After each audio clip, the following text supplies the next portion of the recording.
Hello दोस्तों, मैं BK पाठक एक बार फिर आपका स्वागत करता हूं हमारे YouTube channel the study cafe concept से कट ऑफ तक पर।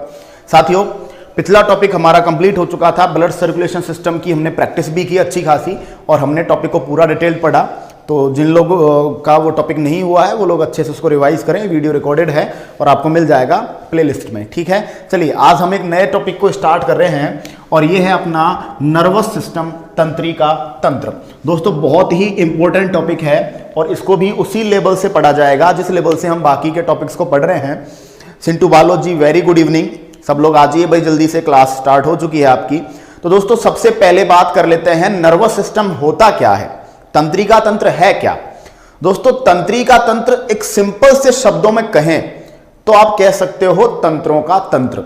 बॉडी के जितने भी सिस्टम्स है आपके, उन सब पर डायरेक्ट या इनडायरेक्ट कंट्रोल रखने वाला जो सिस्टम है वो तंत्रिका तंत्र है। उन पर प्रत्यक्ष या अप्रत्यक्ष नियंत्रण बनाए रखता है कौन सा तंत्र, तंत्रिका तंत्र। और तंत्रिका तंत्र जो होता है अपना, वो जनरली वह तंत्र है, वह सिस्टम है जो सूचनाओं को ग्रहण करता है, वातावरण की सूचनाओं को ग्रहण करता है, हमारी बॉडी की सूचनाओं को ग्रहण करता है और उन सूचनाओं को रीड करके परिस्थितियों के अकॉर्डिंग हमें निर्देश देता है, हमें ऑर्डर्स देता है, सजेशन देता है कि हमें कैसी परिस्थिति में किस प्रकार से बिहेव करना है। यह काम अपने को कौन बताता है, तंत्रिका तंत्र। तो दोस्तों सभी तंत्रों पर, वह तंत्र जो बॉडी के सभी सिस्टम्स पर डायरेक्ट इनडायरेक्ट या प्रत्यक्ष अप्रत्यक्ष नियंत्रण बनाए रखता है, उसे अपन क्या कह देते हैं, तंत्रिका तंत्र। दोस्तों चलिए यहां से कुछ बातें समझते हैं, कुछ इंपॉर्टेंट बातें हैं।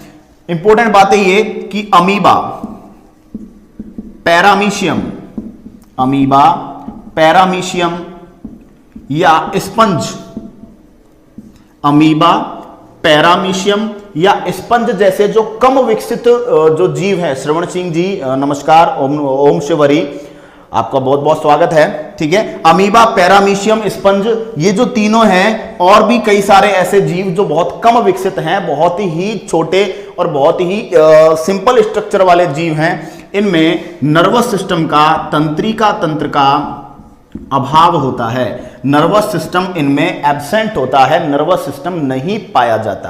क्लियर है बात। दूसरी बात, अमीबा, पैरामीशियम और स्पंज के बाद आपसे पूछा जाए तंत्रिका तंत्र की शुरुआत जिस प्राणी से हुई है उसका नाम है हाइड्रा। आपसे पूछा जाए एक बहुत ही अच्छे क्वेश्चन के रूप में कि तंत्रिका तंत्र की शुरुआत किस प्राणी से हुई है, तो हमारा जो आंसर जाएगा वो जाएगा हाइड्रा। और हाइड्रा है जो साथियों एक जलीय जीव है जो कि सीलेंट्रेटा फैमिली में आता है। आपसे पूछा जाए हाइड्रा किस उपसंघ का प्राणी है, तो आपका आंसर रहेगा सीलेंट्रेटा। ठीक है, क्लियर है। और सीलेंट्रेटा जो वर्ग है वो जनरली जलीय जीवों का है। तो यहां से पहली बार तंत्रिका तंत्र की शुरुआत हुई है, लेकिन इनके तंत्रिका तंत्र में ब्रेन नहीं पाया जा रहा था, मस्तिष्क का अभाव था। ब्रेन का क्या था, अभाव था। तो याद रखेंगे यहां से कि अमीबा, पैरामीशियम, स्पंज आदि जो हैं उनमें नर्वस सिस्टम का क्या है, एब्सेंस है, अभाव है। ठीक है Ishrat Bhatt ji, no problem, English terminology में यूज कर रहा हूं। तंत्रिका तंत्र को नर्वस सिस्टम कहा है और नर्वस सिस्टम बॉडी के जितने भी सिस्टम्स हैं उन पर direct and indirect control maintain करता है। और अमीबा, पैरामीशियम, स्पंज ये इंग्लिश टर्म्स ही हैं, इनके अंदर नर्वस सिस्टम का पूरी तरह अभाव होता है, एब्सेंस होता है, नहीं पाया जाता। और हाइड्रा जो कि सीलेंट्रेटा फैमिली का एक मेंबर है, जो प्राणी जलीय होते हैं, एक्वेटिक होते हैं, जल में पाए जाते हैं और इनके अंदर ब्रेन का एब्सेंस होता है। तंत्रिका तंत्र की यानी नर्वस सिस्टम की शुरुआत आपसे पूछा जाए किस प्राणी से हुई है, नर्वस सिस्टम की शुरुआत किस एनिमल से हुई है, तो आपका आंसर रहेगा हाइड्रा। लेकिन नर्वस सिस्टम तो आ गया था लेकिन ब्रेन नहीं आ पाया था। क्लियर है बात, यहां तक समझ में आ गई होगी। Dharmveer Bairwa ji, very good evening. और विश्वेंद्र सिंह हंसावत जी, देखिए हिंदी इंग्लिश को लेकर आप लोग बहस नहीं करें, जिसका मीडियम इंग्लिश रहा है तो भाई वो इंग्लिश में पढ़ेगा। तो डोंट वरी, मैं हिंदी और इंग्लिश दोनों टर्मिनोलॉजी यूज कर रहा हूं, टेंशन नहीं ले आप, आपको इजीली समझ में आएगा। अब चलिए बात को और आगे बढ़ाते हैं। देखिए इनकी बात हो गई। अब जैसे हम बात करें कॉकरोच की बात करें हम लोग, तो कॉकरोच जैसे जो इंसेक्ट्स हैं इनमें क्या होता है, इनमें भी ब्रेन नहीं पाया जाता, इनमें भी मस्तिष्क नहीं पाया जाता। मस्तिष्क नहीं पाया जाता तो इनका जो नर्वस सिस्टम है, इनका जो तंत्रिका तंत्र है, नर्वस सिस्टम, उसका कंट्रोल छोटे छोटे तंत्रिका तंतुओं के द्वारा होता है, छोटी छोटी नर्व्स के द्वारा होता है, जिनको इंग्लिश में नर्व्स कहते हैं। और उन नर्व्स का जब गुच्छा बन जाता है तो उसको गैंग्लिया कहा जाता है। याद रखना, आपसे पूछा जाए कॉकरोच जैसे इंसेक्ट्स जो कि बहुत कम विकसित हैं, बहुत ही आप कह सकते हो लेस डेवलप्ड हैं, उनमें ब्रेन तो नहीं होता, लेकिन उनमें ब्रेन की जगह पर नर्व्स का, तंत्रिकाओं का गुच्छा पाया जाता है। गुच्छा का मतलब हो सकता है एक फ्यूजन, बहुत सारी नर्व्स एक जगह मिलकर एक जाल, एक नेटवर्क बना लेती हैं, उस नेटवर्क को गैंग्लिया कहते हैं। दोस्तों इसीलिए जिन प्राणियों में ब्रेन नहीं होता ना, उनका आप हेड काट दोगे, उनके हेड को आप उनकी बॉडी से अलग कर दोगे तो भी उनकी डेथ नहीं होगी। कॉकरोच ऐसे ही प्राणियों में से है, कॉकरोच ऐसी एनिमल्स में है जिनके हेड को आप काट दो तो ये मरेंगे नहीं, ये जिंदा रहते हैं। क्यों? क्योंकि दोस्तों इनमें ब्रेन नहीं होता, इनकी बॉडी में गैंग्लिया सप्लाई होती है जो कि पूरी बॉडी में फैली रहती है, तो हेड हट भी जाए तो कोई प्रॉब्लम नहीं आती। तो याद रखिएगा अच्छे से, बहुत ही अच्छा क्वेश्चन है कि कॉकरोच जैसे इंसेक्ट्स में जो नर्वस सिस्टम है उसका काम कौन करता है, ब्रेन का काम कौन करता है, तो आपका आंसर रहेगा गैंग्लिया। सभी को मेरा नमस्कार, और सब लोग शेयर कर दीजिए, बता दीजिए सब लोगों को चैनल स्टार्ट हो चुका है, हमारी साइंस की क्लास आ चुकी है। मंजू लांबा जी राम राम, राजकुमार रायसवाल जी हेलो, ठीक है। देखिए तो यहां तक की बात मैं जहां तक मानता हूं, एक बार अच्छे से आप समझें कि नर्वस सिस्टम किन किन में नहीं पाया जाता, तो अमीबा, पैरामीशियम, स्पॉन्ज जैसे जो बहुत ही लेस डेवलप्ड एनिमल्स हैं उनमें नर्वस सिस्टम, तंत्रिका तंत्र नहीं होता है। और तंत्रिका तंत्र की शुरुआत हाइड्रा नाम के एक जलीय एक्वेटिक जीव से हुई है जो कि सीलेंट्रेटा फैमिली का मेंबर है, और इसमें नर्वस सिस्टम तो आ गया था लेकिन ब्रेन नहीं आया था, ठीक है। और कॉकरोच जैसे जो इंसेक्ट्स हैं उनमें भी ब्रेन नहीं होता, मस्तिष्क नहीं होता, मस्तिष्क की जगह पर जो तंत्रिकाएं हैं, नर्व्स, उनका गुच्छा पाया जाता है, उस गुच्छे को गैंग्लिया कहते हैं। चलिए और बात बता देता हूं कि ब्रेन, मस्तिष्क का पाया जाना, ब्रेन किसको बोलते हैं? मस्तिष्क को। मस्तिष्क का पाया जाना केवल उन्हीं प्राणियों का गुण है जिनमें रीढ़ की हड्डी पाई जाती है, जिनमें वर्टिबल कॉलम पाया जाता है। रीढ़ की हड्डी को इंग्लिश में क्या कहते हैं?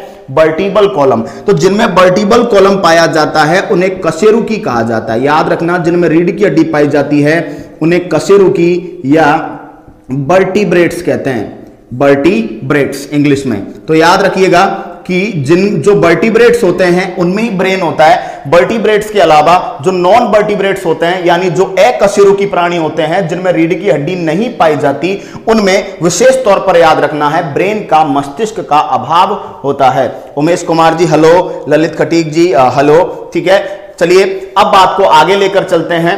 बहुत अच्छी बातें हैं, जनरली किसी बुक में आपको एक जगह नहीं मिलेंगी क्योंकि ये बहुत ही डीप जानकारी है, बहुत अच्छी जानकारी है, तो इनको याद रखना है कि कैसे इतिहास चालू हुआ, कहां कहां पाया जा रहा है ब्रेन, कहां कहां नहीं पाया जा रहा। चलिए अब हमारे नर्वस सिस्टम की बात करते हैं कि हमारा जो नर्वस सिस्टम है वो किस प्रकार से बटा हुआ है। चलिए भाई साथियों बात करते हैं। देखिए भाई, हमारा जो नर्वस सिस्टम है उसकी क्रियात्मक इकाई की बात करते हैं। ये बहुत इंपॉर्टेंट क्वेश्चन पूछा जाता है कि तंत्रिका तंत्र की क्रियात्मक इकाई, तंत्रिका तंत्र की क्रियात्मक इकाई, फंक्शनल यूनिट, क्रियात्मक इकाई किसे कहते हैं? तंत्रिका तंत्र की फंक्शनल यूनिट किसे कहा जाता है? ऐसी यूनिट जो फंक्शन करती है, जो क्रियाएं करती है। भाई नर्वस सिस्टम तो पूरा एक सिस्टम है, अब इस सिस्टम में मेन रोल कौन निभाता है, हम उसकी बात कर रहे हैं, तो उसका जो आंसर जाएगा न्यूरॉन। न्यूरॉन याद रखना है, नर्वस सिस्टम की क्रियात्मक इकाई, the functional unit of nervous system is called neuron. और न्यूरॉन को हम हिंदी में तंत्रिका कोशिकाएं कहते हैं, यह भी याद रखना है, तंत्रिका कोशिकाएं। और इनसे रिलेटेड एक बात और कि कोशिका बात है, ये सेल, ठीक है, ये एक सेल है, और ये आपको याद रखना है बहुत ही इंपॉर्टेंट क्वेश्चन के रूप में कि सजीव जगत की, पूरे सजीवों में, पूरे लिविंग्स में, सजीव जगत में सबसे लंबी जो कोशिकाएं हैं, जो लॉन्गेस्ट सेल हैं, सबसे लंबी जो कोशिकाएं हैं वो मानव की न्यूरॉन्स हैं। बहुत अच्छे से याद रखना है, बार बार मैं रिपीट कर रहा हूं बात कि पूरे सजीव जगत में जितने भी सजीव हैं, जितने भी लिविंग्स हैं, उन सब में यदि सबसे लंबी सेल यदि आपसे पूछा जाए कि कहां पर है, तो सबसे लंबी जो सेल है वो मनुष्य की बॉडी में है। और मनुष्य की बॉडी में जो सेल हैं वो क्या कहलाती हैं? न्यूरॉन्स, तंत्रिका कोशिकाएं। याद रखोगे आप कि नर्वस सिस्टम को कंट्रोल यही करती हैं, और नर्वस सिस्टम का कंट्रोल न्यूरॉन्स के हाथ में होता है, इसीलिए नर्वस सिस्टम की स्टडी को हम न्यूरोलॉजी कह देते हैं। तंत्रिका तंत्र का अध्ययन क्या कहलाता है? न्यूरोलॉजी कहलाता है। और जो डॉक्टर तंत्रिका तंत्र का अध्ययन करता है हम उसे न्यूरोलॉजिस्ट कह देते हैं। आगे बात समझ में, कुछ समझ में आ रहा है तो भैया शेयर करो, और अपने दोस्तों को बताओ, ठीक है। चलिए तो भैया आगे बात को बढ़ाते हैं। न्यूरोलॉजी जो है वो स्टडी है किसकी? नर्वस सिस्टम की। अब चलिए देखिए, न्यूरॉन्स की एक खास बात और है।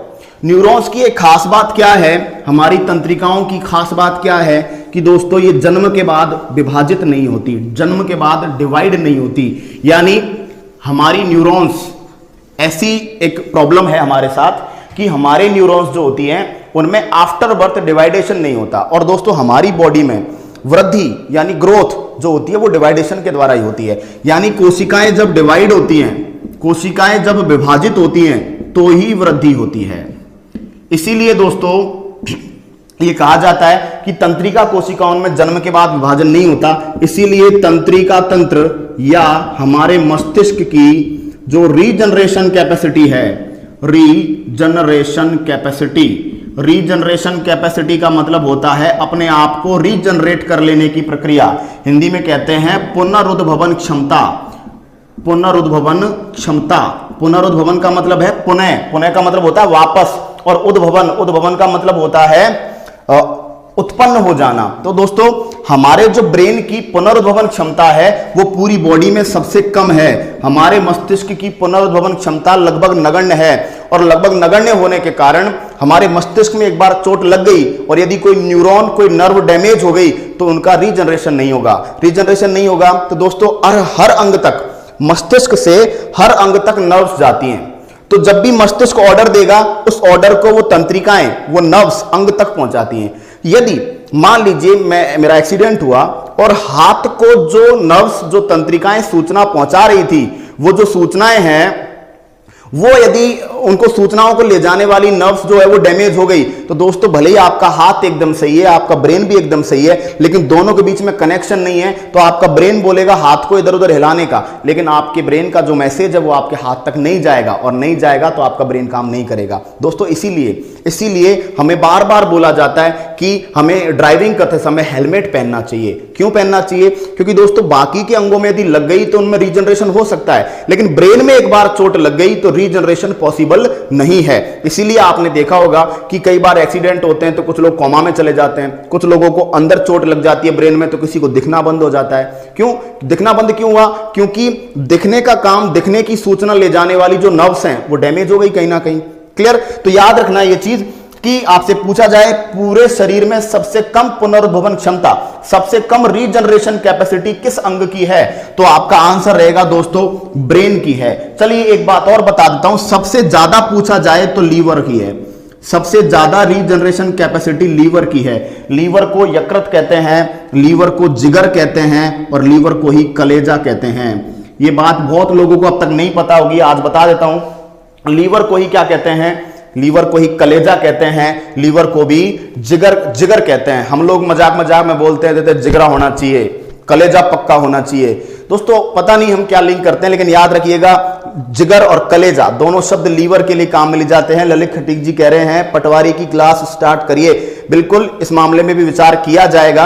अभी पटवारी की वैकेंसी अनाउंस नहीं हुई है तो हम लोग बिल्कुल प्लान करेंगे, एक बार वैकेंसी अनाउंस हो, या फिर हो सकता है वैकेंसी अनाउंस नहीं भी हो, अभी लेट हो, तो भी हम लोग आपके इस परामर्श पर विचार करेंगे। धन्यवाद। ठीक है, तो भैया सबसे ज्यादा जो पुनर्भवन क्षमता है पूरी बॉडी में, याद रखना है, लीवर की होती है। इसका एग्जाम्पल बता देता हूं। देखो भाई, हमारे नाखून है, हम लोग बार बार काटते हैं, नाखून वापस आ जाते हैं, नेल्स वापस आ जाते हैं।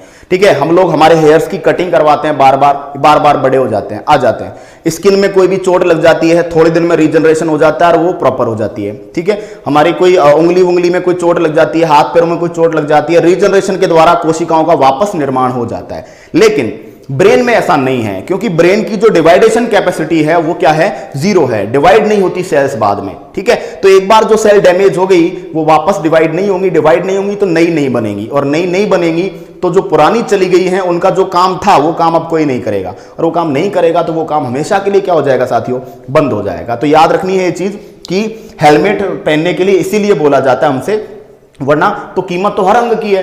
आपको ये भी बोला जा सकता है कि हाथ पे भी पहनो, पैर पे भी पहनो, ठीक है, आपकी बॉडी पे भी पहनो, सब पे पहनो, लेकिन ये पता है सबको कि भाई बाकी जगह पर कुछ भी प्रॉब्लम होगी तो हम प्लास्टिक के हाथ पैर लगवा लेंगे, ठीक है, रॉड डलवा लेंगे, या हम लोग आर्टिफिशियल अंग लगवा लेंगे। आजकल तो लगते हैं आर्टिफिशियल ऑर्गन्स लग जाते हैं, लेकिन हार्ट जो आपका सॉरी ब्रेन है उसका ट्रांसप्लांट पॉसिबल नहीं है।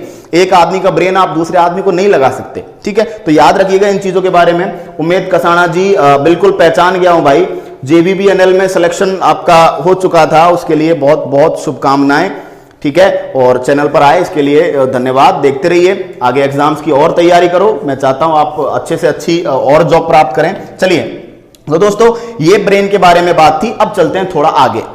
ये ध्यान रखना था आपको कि तंत्रिका तंत्र की क्रियात्मक इकाई न्यूरॉन्स को कहा जाता है, और न्यूरॉन्स जो होती हैं उनमें डिवाइडेशन कैपेसिटी जन्म के बाद नहीं पाई जाती, इसीलिए न्यूरॉन एक बार डैमेज हो गई तो ये वापस से अपने आप को रिपेयर नहीं कर पाती। आपने देखा होगा छिपकली की जो पूंछ है वो कट जाती है तो थोड़े दिन में वो वापस आ जाती है। छिपकली को जब शिकार लगता है कि भाई वो शिकारी आ गया है, कोई परेशान कर रहा है, तो छिपकली अपनी पूंछ को अपनी बॉडी से अलग कर देती है। हम सोचते हैं कि वो मर गई, लेकिन वो मरती नहीं है, कुछ दिन में वो पूंछ वापस से जनरेट हो जाती है। उसको रीजनरेशन कहते हैं, पुनरुद्भवन कहते हैं, ठीक है भाई। Ravishankar Sharma ji very good evening, और उमेद कसाना वेलकम, बहुत बहुत आपका स्वागत है चैनल पर। चलिए भाई देखिए, अब अपन बात करते हैं न्यूरॉन की संरचना। न्यूरॉन की संरचना दोस्तों, राजस्थान पुलिस में यहां से क्वेश्चन आया था, और रेलवे ALP में भी क्वेश्चन आया हुआ है, न्यूरॉन की स्ट्रक्चर कैसी है। तो दोस्तों न्यूरॉन की स्ट्रक्चर की कड़ियां खोलते हैं। देखिए भाई,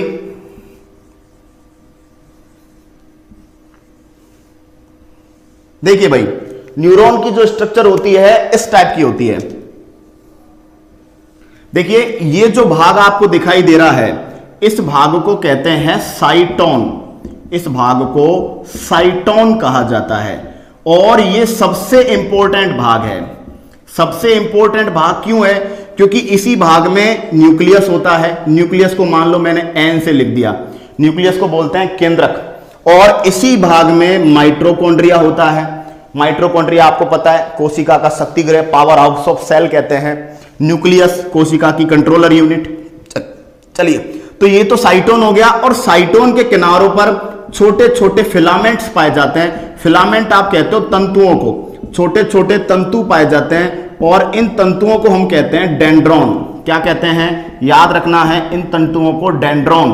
तो न्यूरॉन की स्ट्रक्चर की पहली जो संरचना है वो है साइटोन, और बिल्कुल कोई दिक्कत नहीं है, बिल्कुल बड़ा लिखेंगे श्रवण सिंह जी, अब बड़ा लिखूंगा मैं। डेंड्रॉन, डेंड्रॉन जो होता है इसको हम लिखेंगे नंबर सेकंड। और तीसरी जो स्ट्रक्चर है ये जो सबसे लंबा होता है इसको हम लिखते हैं एक्सॉन। इसको हम लिखते हैं एक्सॉन, ठीक है भाई। तो तीन संरचनाएं प्रमुख हैं। पहली संरचना का नाम है साइटोन, जो कि सबसे इंपॉर्टेंट है, सबसे मुख्य है। और मुख्य क्यों? क्योंकि इसी संरचना में, साइटोन में ही न्यूरॉन का ओके विश्वेंद्र सिंह हंसावत जी, ठीक है, स्लो चलते हैं अभी। देखिए दोबारा समझिए, न्यूरॉन की संरचना की बात करते हैं। न्यूरॉन की संरचना को हमने बनाया, सबसे इंपॉर्टेंट भाग जो होता है न्यूरॉन का उसको हम कहते हैं साइटोन। और साइटोन को इंपॉर्टेंट क्यों कहा है? क्योंकि साइटोन में ही न्यूक्लियस पाया जाता है, केंद्रक पाया जाता है, और साइटोन में ही माइटोकॉन्ड्रिया पाया जाता है। और माइटोकॉन्ड्रिया को कोशिका का शक्ति गृह कहते हैं, पावर हाउस कहते हैं। माइटोकॉन्ड्रिया से ही इसको एनर्जी मिलेगी। और केंद्रक आप जानते हो, केंद्रीकृत जो इकाई है, जो कंट्रोलर यूनिट है, कोशिका को नियंत्रित करने वाली जो इकाई है उसको केंद्रक कहते हैं। केंद्रक की वो संरचना है, जैसे हमारी बॉडी में ब्रेन है वैसे कोशिका में कौन होता है? न्यूक्लियस होता है, उसका केंद्रक होता है। तो इसीलिए साइटोन सबसे इंपॉर्टेंट भाग है। और साइटोन जो है, साइटोन के पास ही छोटे छोटे फिलामेंट्स पाए जाते हैं, तंतु पाए जाते हैं, छोटी छोटी आप कह सकते हो एक अतिवृद्धियां पाई जाती हैं तंतुनुमा, उनको अपन डेंड्रोन कहते हैं। याद रखना है ये डेंड्रोन है। और साइटोन से एक लंबी शाखा निकलती है, और उस लंबी शाखा को हम कह देते हैं एक्सॉन। उस लंबी शाखा को हम क्या कह देते हैं साथियों? एक्सॉन कह देते हैं। चलिए भाई अब बात करते हैं और आगे।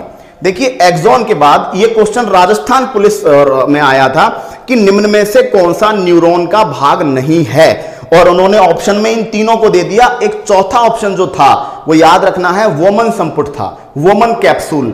अब वोमन कैप्सूल जो होता है वो किडनी में होता है, लेकिन बाकी जो तीन ऑप्शंस है वो थे साइटोन, एक्सॉन और डेंड्रॉन। आपको पता है भाई ये तीनों पार्ट जो है वो न्यूरॉन के हैं। यदि ये बात आपको पता होगी तो चौथा ऑप्शन आप काट दोगे, वो बना वोमन कैप्सूल। वोमन कैप्सूल जो होता है वो आपकी किडनी में पाया जाता है। तो जब हम किडनी के बारे में पढ़ेंगे, हमारे उत्सर्जन तंत्र को पढ़ेंगे, एक्सेक्रेटरी सिस्टम को पढ़ेंगे, तो वहां इस चीज को अच्छे से हम लोग डिस्कस करेंगे। चलिए अब देखिए, न्यूरॉन में जो एक्सॉन वाला भाग है ये सबसे क्या है, बड़ा है, सबसे लंबा है, सबसे लंबा है। ठीक है, बिल्कुल श्रवण सिंह जी, फंक्शंस के बारे में बता रहा हूं मैं आपको, टेंशन नहीं लें आप। देखिए न्यूरॉन जो होती है इसका काम ही क्या है, सूचनाओं का आदान प्रदान करना, सूचनाओं का आदान प्रदान करना, सूचनाओं को एक जगह से दूसरी जगह पहुंचाना। हमारे मस्तिष्क में लगभग 1 अरब न्यूरॉन्स पाई जाती है। हमारे मस्तिष्क में न्यूरॉन्स की संख्या कितनी है, लगभग 1 अरब है। और प्रत्येक न्यूरॉन, 1 अरब में प्रत्येक न्यूरॉन लगभग 10,000 न्यूरॉन से संबंध बनाती है। एक न्यूरॉन का कांटेक्ट लगभग कितनी न्यूरॉन से होता है, 10,000 न्यूरॉन से। तो ये जो अंग है इनके द्वारा न्यूरॉन जो है वो क्या करती है, संबंध स्थापित करती है। अब चलिए देखिए, ये जो एक्सॉन वाला भाग है इस पर एक आवरण पाया जाता है, एक पतला आवरण पाया जाता है। ये आवरण मैंने बनाया, ये आवरण पाया जाता है, बट ये आवरण रेगुलर नहीं है, ये आवरण बीच बीच में से टूटा हुआ है। देखो भाई, ये आवरण हमने बनाया, ये आवरण प्रॉपर नहीं है, ये आवरण रेगुलर नहीं है, ये आवरण बीच बीच में से टूटा हुआ है। देखिए अब इस आवरण को क्या कहते हैं, आपसे पूछा जाएगा कि एक्सॉन के ऊपर जो आवरण पाया जाता है उसे माइलिन आवरण कहते हैं। याद रखना है कि एक्सॉन के ऊपर, तंत्रिका कोशिकाओं की संरचना में एक्सॉन के ऊपर पाया जाने वाला आवरण, एक्सॉन के ऊपर पाया जाने वाला जो आवरण होगा उसे दोस्तों माइलिन आवरण कहते हैं। लेकिन ये माइलिन जो आवरण है वो कंटिन्यूअस नहीं है, रेगुलर नहीं है, बीच बीच में से कटा हुआ है। और बीच बीच में जहां पे कटा हुआ है उस संरचना को हमने अलग नाम दिया है। जहां पर माइलिन आवरण एब्सेंट है, जहां पर माइलिन आवरण नहीं पाया जाता, उस भाग को रेनवियर के नोड कहते हैं, रेनवियर के नोड। ये क्वेश्चन ALP CBT फर्स्ट में पूछा गया था। रेनवियर के नोड मस्तिष्क में, रेनवियर के नोड शरीर में किस संरचना का भाग है, तो याद रखिएगा रेनवियर के जो नोड हैं वो भाग है न्यूरॉन्स का। तो न्यूरॉन की स्ट्रक्चर में आपने क्या क्या पढ़ा, पहला पढ़ा साइटोन, दूसरा पढ़ा डेंड्रॉन और तीसरा पढ़ा एक्सॉन। और एक्सॉन पर जो आवरण पाया जाता है उसको माइलिन आवरण कहते हैं। और माइलिन जो आवरण है उस पर बीच बीच में क्या लगे हुए हैं, कट लगे हुए हैं, बीच बीच में से वो आवरण एब्सेंट है। और जहां पर एब्सेंट है ना उसी ही जगह को रेनवियर के नोड कहते हैं। याद रखना है, क्या कहते हैं, रेनवियर के नोड। श्रवण सिंह जी टेंशन नहीं ले, हर टॉपिक इसी तरह समझाया जाएगा, डोंट वरी, आप टेंशन बिल्कुल भी नहीं लें, काम ही यही है हमारा समझाने का।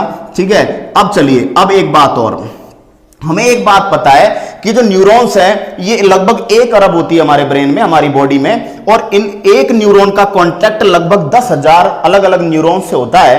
तो साथियों ये संरचना देखिए, ये जगह, ये वो जगह है एक्सॉन जहां पर खत्म होती है, वो जगह है जहां पर 2 न्यूरॉन्स एक दूसरे के कांटेक्ट में आती है। आपसे क्वेश्चन पूछा जाएगा कि 2 न्यूरॉन्स का संधि स्थल, 2 न्यूरॉन्स का एक तरीके से आप कह सकते हो जॉइंटिंग साइट, एक ऐसी जगह जहां पर 2 न्यूरॉन्स जो होते हैं वो एक दूसरे से फ्यूजन करते हैं, और एक दूसरे से फ्यूजन जो करते हैं उस जगह को बोल देते हैं सिनेप्स। उस जगह को क्या बोलते हैं, सिनेप्स।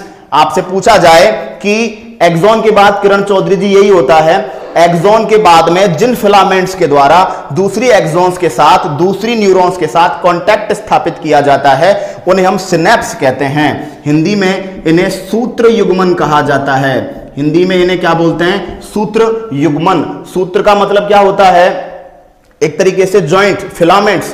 क्लियर, बिल्कुल, सिनेप्स। आपका आंसर आपके कमेंट से पहले मिल चुका है आपको किरण चौधरी जी, डोंट वरी, हर क्वेश्चन का आंसर आपका मिलेगा। और मैं आने ही वाला था लेकिन आपने क्वेश्चन पहले कर लिया, चलिए कोई बात नहीं, ठीक है। तो याद रखना है कि एक्सॉन के बाद 2 न्यूरॉन्स के बीच का जो संबंध है उसको हम सिनेप्स कहते हैं। और सिनेप्स ही वो जगह है जहां पर 2 न्यूरॉन्स एक दूसरे से संबंध स्थापित करती है, एक दूसरे से सूचनाओं का एक्सचेंज करती है, सूचनाओं का आदान प्रदान करती है। तो साथियों बताओ यार, इतना अच्छे से चिल्ला चिल्ला के समझाया है, कुछ दिमाग में घुसा कि नहीं घुसा, कुछ बात समझ में आई कि नहीं आई? अरे बताओ यार, मजा आया कि नहीं आया? तो न्यूरॉन की स्ट्रक्चर से क्वेश्चन आया, उड़ा दोगे कि नहीं उड़ा दोगे? आंसर दो, उड़ा दोगे या नहीं उड़ाओगे? क्वेश्चन सेकंड में हल होना चाहिए, क्योंकि मैंने आपको 0 to टॉप न्यूरॉन की स्ट्रक्चर खोलकर बताई है। तो क्वेश्चन आएगा, मान लीजिए न्यूरॉन से कैसा भी क्वेश्चन आ जाए, आपका आंसर गलत नहीं होना चाहिए। चलिए बात को आगे बढ़ाते हैं। किसी को भी कहीं पर भी डाउट हो, आप कमेंट सेक्शन में कमेंट करें, आपको आपके क्वेश्चन का आंसर हैंड टू हैंड मिलेगा, टेंशन नहीं लेनी है बिल्कुल भी। चलिए अब बात को आगे लेकर चलते हैं। अब दोस्तों न्यूरॉन्स की स्ट्रक्चर के बाद थोड़ा और आगे चलते हैं, और आगे चलते हैं हम हमारे नर्वस सिस्टम को समझने की कोशिश करते हैं कि हमारा नर्वस सिस्टम जो है वो कितने भागों में बटा हुआ है और वो किस किस टाइप का है। देखिए भाई हमारे न्यूरॉन्स की ओर चलिए।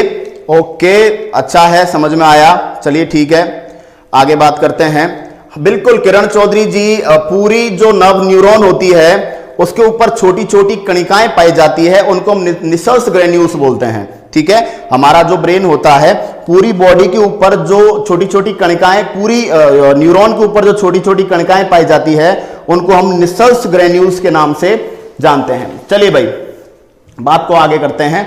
अब देखिए चलिए भाई अब हम बात करते हैं हमारे नर्वस सिस्टम की। नर्वस सिस्टम, तंत्रिका तंत्र। देखिए हमारा जो नर्वस सिस्टम है वो 3 भागों में बटा हुआ है। शंकर झा जी प्रणाम, नमस्कार। ठीक है, हमारा नर्वस सिस्टम 3 भागों में बटा हुआ है, 3 भागों में। देखिए पहले सिस्टम को बोलते हैं केंद्रीय तंत्रिका तंत्र। पहला जो सिस्टम है वो है केंद्रीय तंत्रिका तंत्र, और जो केंद्रीय तंत्रिका तंत्र है उसको शॉर्ट में लिखते हैं CNS, सेंट्रल नर्वस सिस्टम। देखिए central nervous system, central nervous system मतलब केंद्रीय तंत्रिका तंत्र। ये दोस्तों सेंटर पॉइंट है ब्रेन का, पूरी बॉडी का जो नर्वस सिस्टम है उसका सेंटर पॉइंट है, यहीं से सब कुछ कंट्रोल होता है। और इसमें 2 अंग आते हैं, नंबर 1 और नंबर 2। नंबर 1 पर आएगा मस्तिष्क, मस्तिष्क को हम लिखेंगे ब्रेन, और नंबर 2 पे आएगी मेरु रज्जु, मेरु रज्जु को हम कह देते हैं स्पाइनल कॉर्ड। एक तो आता है ब्रेन और दूसरा आता है मेरु रज्जु। मेरु रज्जु को हम क्या कह देते हैं? स्पाइनल कॉर्ड कह देते हैं, स्पाइनल कॉर्ड कह देते हैं। ठीक है, और आगे हम बात करते हैं। किरण चौधरी जी कह रहे हैं सर जी एंडोप्लाज्मिक रेटिकुलम के ऊपर राइबोसोम बाइंड होकर एक स्ट्रक्चर बनाते हैं। तो यही तो कहा था, यही तो आपको बोला था मैंने कि पूरी जो आपकी जो न्यूरॉन है उसके ऊपर छोटी छोटी कणिकाएं पाई जाती हैं। हाँ ये बात ठीक है कि उन कणिकाओं का जो निर्माण होता है वो निर्माण कैसे होता है? आपके राइबोसोम्स के द्वारा होता है, आपकी जो राइबोसोम है उसके द्वारा होगा। क्लियर है? चलिए अब चलते हैं बात को आगे। तो ब्रेन जो होगा वो नर्व CNS का पहला पार्ट है और स्पाइनल कॉर्ड जो है वो CNS का दूसरा पार्ट है। ठीक है, अब चलिए बात को आगे करते हैं, बात को आगे लेकर चलते हैं। दूसरा जो पार्ट है वो क्या है? परिधीय तंत्रिका तंत्र, और परिधीय तंत्रिका तंत्र को हम कह देते हैं पेरिफेरल नर्वस सिस्टम। देखिए इंग्लिश में लिख देते हैं शॉर्ट में PNS। ठीक है, अब चलिए बात को और आगे लेकर जाते हैं। चलिए सबको समझ में आया? ठीक है, अब चलिए महेश कुमार सोनी जी किसका रिप्लाई उड़ा दिया यार, क्या बोल रहे हो भाई तुम लोग? चलिए शंकर झा जी सचिवालय सहायक, ये किस एग्जाम की बात कर रहे हैं? बात मेरे समझ में कम आई। हाँ किरण चौधरी जी बात आपकी सही है, निसल्स ग्रेन्यूल्स राइबोसोम से तैयार होती है, एंडोप्लाज्मिक रेटिकुलम का भाग है, और पूरी न्यूरॉन, पूरी जो न्यूरॉन होती है वो खुद एक सेल है। तो खुद एक जो सेल है, जनरली साइटोन का साइटोप्लाज्म नहीं होगा, क्योंकि साइटोन सेल का पार्ट है और साइटोप्लाज्म पूरी सेल में पाया जाता है। तो जनरली एक्सॉन, डेंड्रॉन, साइटोन तीनों ही सेल के पार्ट हैं, तो जो निसल्स ग्रेन्यूल्स का जो फंक्शन रहेगा वो साइटोन के अंदर भी रहेगा और वो टिल एक्सॉन रहेगा, एक्सॉन तक, पूरी एक्सॉन तक। ठीक है, तो ये भी आप याद रखेंगे साथ में। चलिए अब बात को आगे बढ़ते हैं। अब हम बात करेंगे सीएनएस के बाद पीएनएस की। दोस्तों ब्रेन और स्पाइनल कॉर्ड। अब स्पाइनल कॉर्ड कहां होती है? स्पाइनल कॉर्ड जो होती है वो कहां होती है? आपका ब्रेन यहां पे, आपके ब्रेन में से पीछे एक छिद्र होता है, उस छिद्र को हम बोलते हैं फोरामेन मैग्नम, फोरामेन छिद्र। वहां से रीढ़ की हड्डी निकलती है और रीढ़ की हड्डी के अंदर से गुजरती है हमारी मेरु रज्जु। मेरु रज्जु का काम क्या है? मेरु रज्जु का काम है, मेरु रज्जु का काम है कि पूरी बॉडी से सूचनाओं को कलेक्ट करना और सूचनाओं को कलेक्ट करने के बाद उनको ब्रेन तक पहुंचा देना। तो पूरी बॉडी में से सूचनाओं को कलेक्ट कौन करता है? पूरी बॉडी में से सूचनाओं को कलेक्ट करेगा आपका पीएनएस। और पीएनएस में दो प्रकार की नर्व्स हैं। पहली है आपकी क्रेनियल नर्व्स, क्रेनियल नर्व, ये याद रखना है। कपालीय तंत्रिकाएं, हिंदी में बोला जाता है कपालीय तंत्रिका। और दूसरी जो होती है वो होती है स्पाइनल नर्व्स, और स्पाइनल जो नर्व्स होती हैं उनको बोलते हैं मेरु तंत्रिकाएं। तो याद रखेंगे आप लोग कि कपालीय तंत्रिकाएं और मेरु तंत्रिकाएं, ये दो टाइप की तंत्रिकाएं होती हैं। इसके बाद हम लोग बात कर रहे हैं, ठीक है। देखिए, तो स्पाइनल कॉर्ड के बारे में किरण जी बात सही है आपकी, ब्रेन का एंड का पार्ट है जो कि फिलामेंटस है और रीढ़ की हड्डी के अंदर से गुजरता हुआ हमारी कमर तक पहुंच जाता है। चलिए, तो सीएनएस में ब्रेन और मेरु रज्जु आ गई। अब भाई ब्रेन तो यहां है और मेरु रज्जु रीढ़ की हड्डी के अंदर है। मान लो आपके हाथ में चोट लगी, अब उस हाथ की चोट की सूचना ब्रेन तक कैसे जाएगी? कोई ना कोई तो लेकर जाएगा। तो उनको ले जाने का जो काम है वो जनरली तंत्रिकाओं का है। तो तंत्रिकाओं की संख्या की बात करें, दो प्रकार की तंत्रिकाएं प्रमुख रूप से हैं, कपालीय तंत्रिकाएं और मेरु तंत्रिकाएं। कपालीय तंत्रिकाएं मस्तिष्क से रिलेटेड होती हैं, उनको क्रेनियल नर्व कहा जाता है। याद रखिएगा, कपालीय तंत्रिकाओं को क्रेनियल नर्व कहते हैं और मेरु तंत्रिकाओं को स्पाइनल नर्व्स कहते हैं। कपालीय तंत्रिकाओं की संख्या होती है 12 जोड़ी। कपालीय तंत्रिकाओं की संख्या कितने जोड़ी होती है भाई? 12 जोड़ी। ठीक है, ध्यान रखेंगे आप लोग। चलो मैं बड़ा करके लिखता हूं इसको। देखो भाई, स्पेशली पीएनएस को फोकस कर लेते हैं। कपालीय तंत्रिकाओं को क्रेनियल नर्व्स कहा जाता है, इनकी संख्या 12 जोड़ी होती है। और मेरु तंत्रिकाओं को स्पाइनल नर्व्स कहते हैं, इनकी संख्या जो होती है 31 जोड़ी होती है। कपालीय तंत्रिकाएं और ये 12 जोड़ी हो गई, और मेरु तंत्रिकाएं ये हो गई भैया 31 जोड़ी। चलिए अब खींचते हैं बात को आगे और बात को आगे लेकर चलते हैं। लता कुमारी जी नमस्कार, राकेश पंडित जी राम राम। ठीक है, देखिए अब इनके अलावा हमारी बॉडी में, मैंने जैसे आपको हार्ट में बताया था, सूचनाओं हार्ट में, बॉडी में से रुधिर को हार्ट तक लाते हैं तो वो अलग कोई लेकर आता है भाई शिराएं, और हार्ट से बॉडी के लिए भेजते हैं तो उसका काम करती है धमनी। तो ब्रेन के साथ भी है। देखो 3 प्रकार की नर्व्स हैं, 3 प्रकार की तंत्रिकाएं हमारी बॉडी में, प्रकार के आधार पर 3 प्रकार की तंत्रिकाएं हैं। 3 प्रकार की तंत्रिकाएं कौन कौन सी हैं? पहली तंत्रिकाएं हैं संवेदी तंत्रिकाएं। संवेदी तंत्रिका, संवेदी तंत्रिका को बोलते हैं सेंसरी नर्व। देखिए सेंसरी का मतलब क्या होता है? जो चीजों को सेंस करती हैं। मान लो आपके चोट लग गई, तो आपकी जो चोट लगी है उस चोट की सूचना कहां तक जानी है? ब्रेन तक। तो उस सूचना को कौन लेकर जाएगा? संवेदी तंत्रिकाएं। तो संवेदी तंत्रिकाएं सूचना को कहां से कहां लेकर जाती हैं? अंग से मस्तिष्क। अंग से सूचना को उठाती हैं और कहां तक पहुंचा देती हैं? मस्तिष्क को। याद रखिएगा। दीपक जागा जी राम राम, अजय मोहाल जी हेलो। ठीक है, सबको नमस्कार। और समझ में आ रहा हो तो भाई शेयर करें, सब्सक्राइब करें, लाइक करें, दोस्तों को बताएं, बस यही है और कुछ नहीं। ठीक है, तो दोस्तों संवेदी तंत्रिका का काम है कि सूचना को उठाना और अंग से लेकर कहां तक पहुंचा देना? मस्तिष्क तक पहुंचा देना। और नंबर सेकंड जो है वो है प्रेरक तंत्रिकाएं। प्रेरक या चालक तंत्रिकाएं, हिंदी में बोलते हैं प्रेरक या चालक तंत्रिकाएं, और इनको इंग्लिश में बोला जाता है इफेक्टर न्यूरॉन्स, या इनको मोटर न्यूरॉन्स भी बोलते हैं। मोटर न्यूरॉन्स, इनका काम क्या होगा कि ब्रेन जब इस चीज को रीड कर लेगा, ब्रेन जब सूचना जो आपने, आपके हाथ में चोट लगी, आपने सेंसरी नर्व संवेदी तंत्रिका के द्वारा सूचना को भेज दिया किसके पास, ब्रेन के पास। ब्रेन ने उस सूचना को पढ़ा, उस सूचना को पढ़ने के बाद उसने जो भी आवश्यक लगा, जो भी परिस्थिति के अकॉर्डिंग, सिचुएशन के अकॉर्डिंग जो भी ठीक लगा वो ऑर्डर दिया। उस ऑर्डर को मस्तिष्क से लेकर और वापस अंग तक पहुंचाने का जो काम है वो काम किनका है दोस्तों, प्रेरक या चालक तंत्रिकाओं का, इफेक्टर या मोटर न्यूरॉन्स का।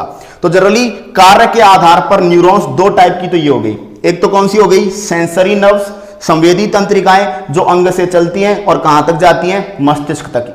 सेंसरी को याद कर सकते हो, जो आपकी हालत को सेंस करे, आपकी बॉडी के हालचालों को सेंस करे और मस्तिष्क को बता दे, उसको अपन क्या बोल देते हैं, सेंसरी। क्लियर है बात। और मस्तिष्क आपकी बात को पढ़े और आपकी बॉडी में मोटर चला दे। मोटर चलाने का मतलब क्या होता है, आपकी प्रॉब्लम को सॉल्व करने के लिए मोटर चलाकर भेज दे लोगों को, तो उसको क्या बोलते हैं, मोटर न्यूरॉन। उसको बोल देते हैं चालक तंत्रिका, प्रेरक तंत्रिका, और वो जाती है मस्तिष्क से अंग।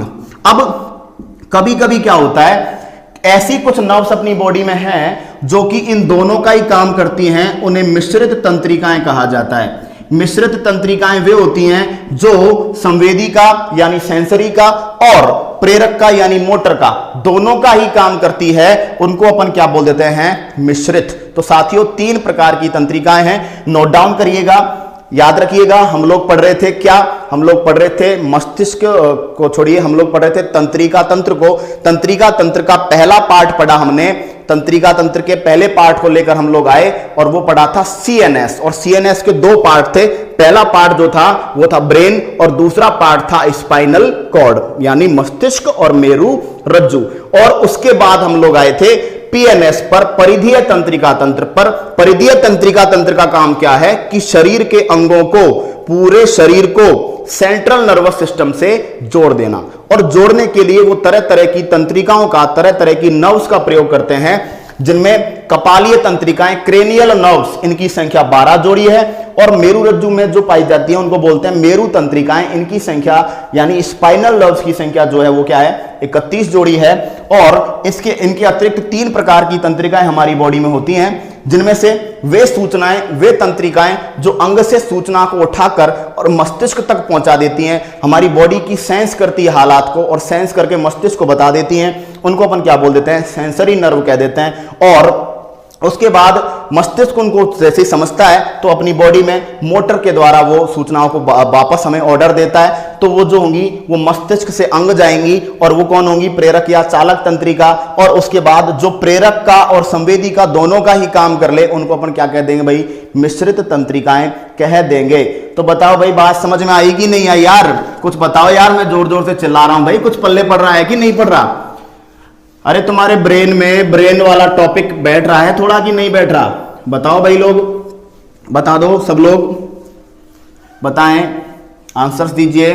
चलिए अब श्रवण सिंह जी बहुत बहुत धन्यवाद आपके इस कॉम्प्लीमेंट के लिए, और टेंशन नहीं ले, आपको कंटेंट नंबर 1 ही मिलने वाला है, और एक दिन आपकी दुआएं साथ रही तो आपकी जो जुबान है उसको हम लोग सार्थक करके दिखाएंगे, सफल करके दिखाएंगे। हम लोग जी जान से, हमारी टीम इस पर काम कर रही है, और आप सबका आशीर्वाद रहा, सबका साथ रहा, दुआएं रही, आपका सहयोग रहा, और आप लोग यदि जी जान लगाकर पढ़ते रहे तो वो दिन दूर नहीं है साथियों जब आप लोग होंगे नौकरी पे, और आप नौकरी पे तो हमारी तो सक्सेसफुल वैसे ही हैं हम लोग। चलिए अब चलिए भाई, अब हम बात कर लेते हैं थोड़ी और बात कर लेते हैं। तीसरा जो तंत्रिका तंत्र बच गया वो बच गया है एएनएस। भाई देखो, पहला पढ़ा सीएनएस, दूसरा पढ़ा पीएनएस।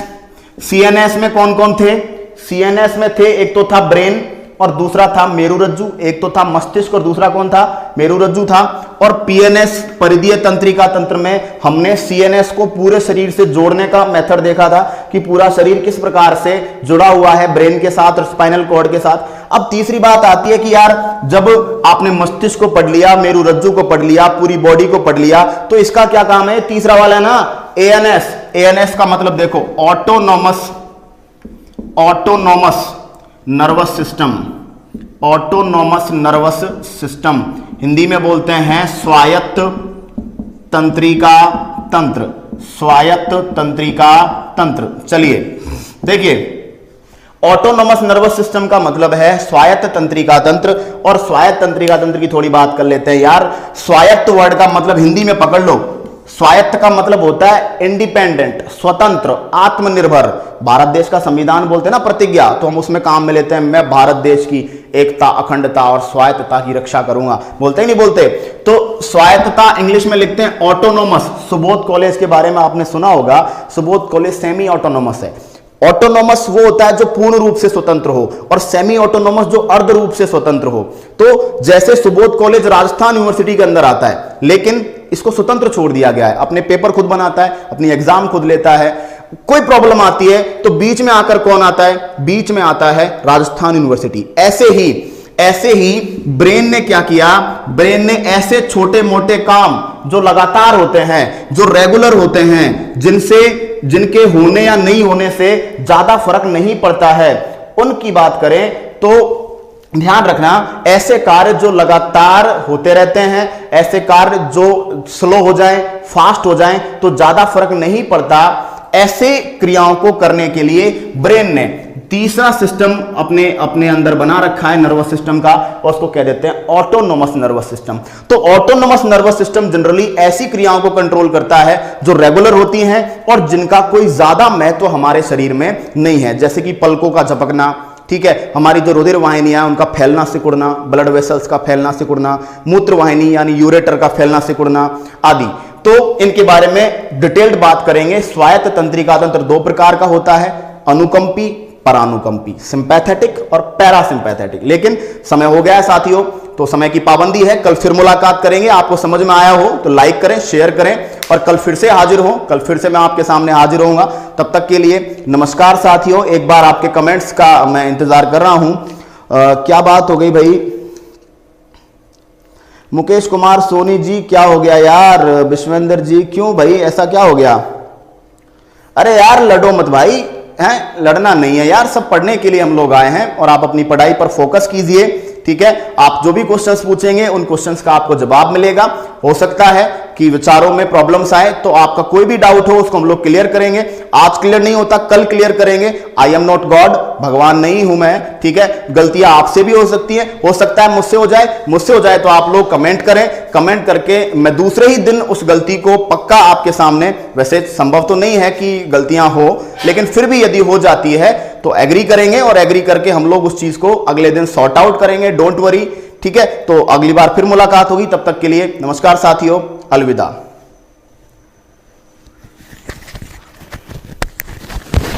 भाई सब लोगों को सबसे पहले मेरा गुड इवनिंग, सबका बहुत बहुत स्वागत है।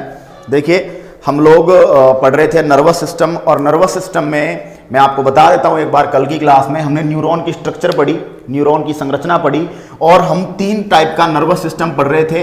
सीएनएस सेंट्रल नर्वस सिस्टम, दूसरा पीएनएस पेरिफेरल नर्वस सिस्टम, और तीसरा एएनएस ऑटोनोमस नर्वस सिस्टम। और जनरली इसकी बात करें तो ये पार्ट पीएनएस का ही है, लेकिन इसको हम थोड़ा सा अलग लेकर पढ़ रहे थे। यहां तक हमारी बात चल रही थी, ठीक है। सबको बहुत बहुत गुड इवनिंग। आ जाइए सब लोग, तैयार हुई है। ये केंद्रीय तंत्रिका तंत्र था, ये परिधीय तंत्रिका तंत्र था, और ये है स्वायत्त तंत्रिका तंत्र। स्वायत्त तंत्रिका तंत्र लगातार चलने वाली क्रियाओं को जनरली कंट्रोल करता है, ठीक है। और उन क्रियाओं में जैसे कि मैंने बताया था आपको, जैसे कि पुतलियों का फैलना सिकुड़ना, हमारी आंख की जो पुतलियां हैं उनका फैलना सिकुड़ना, लार सैलाइवा, हमारे मुंह में जो लार उत्पन्न होती है भोजन को पचाने के लिए, उसका उत्पन्न होते रहना, ठीक है। इसके बाद बात करें हमारा श्वास की जो रेगुलर क्रिया है उसको जारी रखना, हमारा जो पेट है, हमारी जो आंतें हैं इंटेस्टाइन्स, उनका फैलना सिकुड़ना, ठीक है। तो आदि जो क्रियाएं हैं रेगुलर कंडक्ट करवाता है कौन सा सिस्टम? स्वायत्त तंत्रिका तंत्र। अब दोस्तों स्वायत्त तंत्रिका तंत्र जो है ये जनरली दो टाइप का है, ठीक है। स्वायत्त तंत्रिका तंत्र की बात हम डिटेल में कर रहे हैं। स्वायत्त तंत्रिका तंत्र ऑटोनोमस नर्वस सिस्टम दो टाइप का है, एक है सिंपैथेटिक, दूसरा है पैरासिम्पैथेटिक। इसको अच्छे से समझेंगे। देखिए कल की क्लास में मैंने यही डिस्कस किया था कि जो सेंट्रल नर्वस सिस्टम है उसमें आता है ब्रेन और स्पाइनल कॉर्ड, मस्तिष्क और मेरु रज्जु, और परिधीय तंत्रिका तंत्र में वो सारे तंत्रिकाएं आती हैं जो कि सेंट्रल नर्वस सिस्टम को पूरी बॉडी से कनेक्ट करती है सूचनाओं के आदान प्रदान के लिए। अब हम पढ़ रहे हैं एएनएस, ऑटोनोमस नर्वस सिस्टम, स्वायत्त तंत्रिका तंत्र। और स्वायत्त तंत्रिका तंत्र को दो भागों में बांट दिया हमने, और दो भाग कौन कौन से हैं? पहला है परानुकंपी, परानुकंपी को हम बोल देंगे पैरासिम्पैथेटिक, पैरासिम्पैथेटिक, और दूसरा अनुकंपी तंत्रिका तंत्र, अनुकंपी को बोल देंगे सिंपैथेटिक। तो दोस्तों ये दोनों एक दूसरे के अपोजिट काम करते हैं, एक है पैरासिम्पैथेटिक, दूसरा है सिंपैथेटिक। एक परानुकंपी है और दूसरा अनुकंपी तंत्रिका तंत्र है। अब चलिए इनकी डिटेल में बात करते हैं। देखो ये दोनों एक दूसरे के अपोजिट काम करेंगे। जैसे इसकी बात करें, ये लार की मात्रा बढ़ाएगा, ये लार की मात्रा बढ़ा देगा। लार सैलाइवा, हमारे मुंह में भोजन के पाचन के लिए एक लिक्विड सीक्रेट होता है जिसे आप लार कहते हो।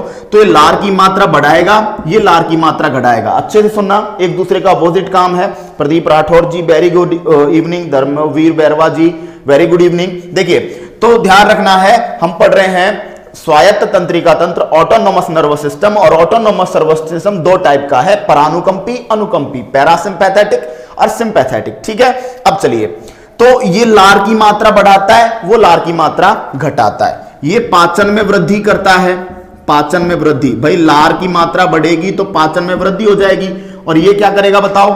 कमी करेगा। ठीक है, अपोजिट काम है। ये आपकी जो अश्रु ग्रंथि है, अश्रु ग्रंथि का मतलब हो गया टीयर ग्लैंड्स, टीयर का मतलब जिनसे आंसू आता है। अश्रु ग्रंथियां जो हैं उनको ये कम कर देगा, अश्रु की मात्रा कम कर देगा, तो ये बढ़ा देगा। भाई लार को और पाचन तंत्र को ये बढ़ा रहा है तो उसको वो कम कर रहा है। ठीक है, और ये अश्रु ग्रंथियों की जो क्षमता है उसको ये कम कर रहा था, तो ये क्या कर देगा बताओ? बढ़ा देगा। उसके बाद पसीने की मात्रा, स्वेट, उसको ये कम करता है, तो ये क्या कर देगा बताओ? ये बढ़ा देगा भाई। उसके बाद ये हार्ट रेट, हृदय गति, हृदय गति, हृदय गति को ये कम कर देगा, तो ये हृदय गति को क्या कर देगा भाई? बढ़ा देगा। आ गई बात समझ में भाई? ठीक है, तो जनरली देखो उल्टा काम है, एक दूसरे के अगेंस्ट काम है। सबको मेरा नमस्कार, आ जाइए और शेयर कर दीजिए भाई, सबको बता दीजिए। चलिए क्लास स्टार्ट हो चुकी है हमारी, तो दोबारा अच्छे से समझोगे। दो टाइप का नर्वस सिस्टम जो है हम एएनएस में पढ़ेंगे, एक तो परानुकंपी और दूसरा अनुकंपी, जिनका काम एक दूसरे के अपोजिट है। एक ध्यान रखना है कि परानुकंपी जो होता है वो लार की मात्रा को बढ़ा देता है, पाचन में वृद्धि कर देता है, और अनुकंपी घटा देता है। ठीक है, और परानुकंपी हमारे आंसुओं की मात्रा को, टीयर्स की मात्रा को, ठीक है, पसीना जो अपनी बॉडी पर निकलता है उसको, और हृदय की जो गति है, धड़कन, उन सबको घटा देता है, जबकि अनुकंपी क्या करता है? बढ़ाता है। अब चलिए देखिए, इन दोनों में सबसे स्पेशल बात बताता हूं। अनुकंपी जो तंत्रिका तंत्र है वो आपातकाल, इमरजेंसी के टाइम पर कार्य करता है। इमरजेंसी का मतलब है हम किसी ऐसे हाल में पहुंच गए हैं जहां पर बहुत ही ज्यादा प्रॉब्लम्स हैं और हमारी बॉडी डिसीजन नहीं कर पा रही है कि क्या करना है। कोई डर के हालात हैं, या कोई चिंता की बात है, या घर में कोई तनाव है, किसी से लड़ाई हो गई, किसी से प्रॉब्लम हो गई। ठीक है, तो ऐसी कंडीशन में एक इमरजेंसी पीरियड आ जाता है। ठीक है, जैसे कि किसी, जैसे सामने शेर आ जाए, बंद कमरे में गए, सांप लटका हुआ दिखाई दिया, तो ऐसी जो कंडीशंस हैं वो क्या होती है? बहुत इमरजेंसी पीरियड है। और इमरजेंसी पीरियड में हमारा पाचन खत्म हो जाता है, पाचन की क्रिया रुक जाती है, और हमारी जो सारी एनर्जी है वो हमारी मसल्स पर आ जाती है। क्यों? क्योंकि भाई इमरजेंसी के टाइम पर आपकी मांसपेशियों को हरकत करनी है, आपको चलना है, फिरना है, भागना है, दौड़ना है, कुछ भी करना है, लड़ाई करनी है किसी से, तो जनरली आपकी बॉडी की जितनी भी एनर्जी है वो अंगों से निकलकर और कहां पर आ जाती है? मसल्स पर। आपकी हार्ट रेट बढ़ जाती है। भाई बढ़ेगी कि नहीं बढ़ेगी? हार्ट रेट बढ़ेगी, हृदय की धड़कन बढ़ेगी, हृदय तेजी से धक धक धक धक धक धक करेगा। तो ध्यान रखना कि जब भी इमरजेंसी होती है तो इमरजेंसी में बॉडी को संभालने का काम कौन सा तंत्रिका तंत्र करता है? स्वायत्त तंत्रिका तंत्र का अनुकंपी वाला भाग। याद रखिएगा, स्वायत्त तंत्रिका तंत्र का अनुकंपी वाला भाग इमरजेंसी के टाइम पर हमारी मदद करता है। लेकिन जब इमरजेंसी कंट्रोल हो जाती है, इमरजेंसी क्या हो जाती है? खत्म हो जाती है, तो उसके बाद बॉडी को कौन अपने कंट्रोल में लेता है? वापस से परानुकंपी। तो याद रखना है कि अनुकंपी जो तंत्रिका तंत्र है वो इमरजेंसी पीरियड में एक्टिवेट होता है और जैसे ही इमरजेंसी पीरियड खत्म होता है वापस से परानुकंपी जो है वो अपने कंट्रोल में ले लेता है सारी चीजों को। तो याद ये भी रखिएगा, परानुकंपी तंत्रिका तंत्र का काम है ऊर्जा संरक्षण, ऊर्जा को बचा कर रखता है। क्लियर? आपसे पूछा जाए एनर्जी कंजर्वेशन का काम किस तंत्र का है, तो परानुकंपी तंत्रिका तंत्र का। तो दोस्तों ध्यान रखना, इस चीज को नोट करिएगा आप लोग कि परानुकंपी और अनुकंपी दो तंत्रिका तंत्र हैं, एक दूसरे के उल्टे काम करते हैं। ये लार की मात्रा और पाचन को बढ़ाता है तो ये घटाता है। ठीक है, ये आंसुओं को, पसीने को, हृदय की गति को घटा देता है तो ये बढ़ा देता है। ये आपातकाल के समय पे एक्टिवेट होता है और जैसे इमरजेंसी आपातकाल खत्म होगा तो ये वाला परानुकंपी अपने कंट्रोल में ले लेगा वापस से पूरे सिस्टम को और ये एनर्जी कंजर्वेशन, ऊर्जा संरक्षण के लिए कार्य करता है। ठीक है भाई, तो यहां तक बात आपके समझ में आई होगी। अब हम लोग बहुत ही अच्छे सिस्टम की ओर जा रहे हैं जो कि इस टॉपिक की जड़ है। जड़ का मतलब नर्वस सिस्टम का मेन भाग जो हम पढ़ने जा रहे हैं वो है दोस्तों ब्रेन, मस्तिष्क। अब हम मस्तिष्क के बारे में समझेंगे।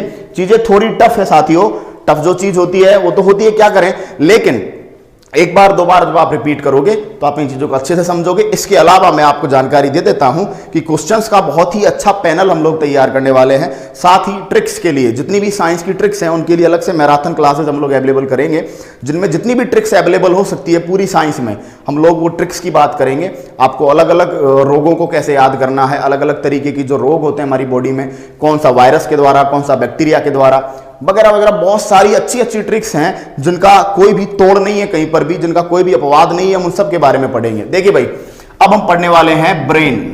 चलिए अपने आप को एनर्जेटिक बनाइए और एक काम करना है। देखिए हम लोग मेहनत कर रहे हैं आपके साथ, हमारी पूरी टीम जुटी हुई है पूरी जी जान के साथ। ठीक है, अच्छा मटेरियल हम लोग अवेलेबल आपको करवा रहे हैं, क्वेश्चंस प्रैक्टिस अच्छी हो रही है। ठीक है, तो बिल्कुल भी टेंशन नहीं लेनी है। We are with you always and always, हम आपके साथ हैं हर एग्जाम में और हर मुश्किल की घड़ी में। आपको कैसा भी क्वेश्चन आए आप आधी रात पर भी कमेंट कर सकते हो, जो भी वीडियो आ गया है उस वीडियो के ऊपर कमेंट कर सकते हो, लाइव क्लास में कमेंट कर सकते हो, आपके डाउट को सॉल्व किया जाएगा एनी हाउ। ठीक है, अब दोस्तों हमें जो चीज चाहिए वो ये कि आप लोग सहयोग करें, आप लोग सभी साथियों को बताएं। ठीक है, अपने व्हाट्सएप पे जहां पर भी आप स्टेटस वगैरह लगाते हो वहां पे हमारे ग्रुप के वीडियोस का स्टेटस लगाएं आप, ताकि बाकी आपके जितने भी साथी हैं उन सबको पता चले। कुछ कोई खर्चा नहीं है इसमें आपका, बस ये है कि हमें एक सहयोग मिलेगा, हमारे ज्यादा से ज्यादा लोग हमारे साथ जुड़ेंगे, हमें एनर्जी आएगी और हम लोग ज्यादा से ज्यादा ये कोशिश करेंगे कि आप लोग को और आपके द्वारा जितने भी साथी हमसे जुड़े हैं आपके सोर्स के थ्रू वो सब लोग सेटिस्फाइड हो, वो आपसे ये कहें कल कि हाँ तुमने अच्छा काम किया था जो वीडियो को शेयर किया।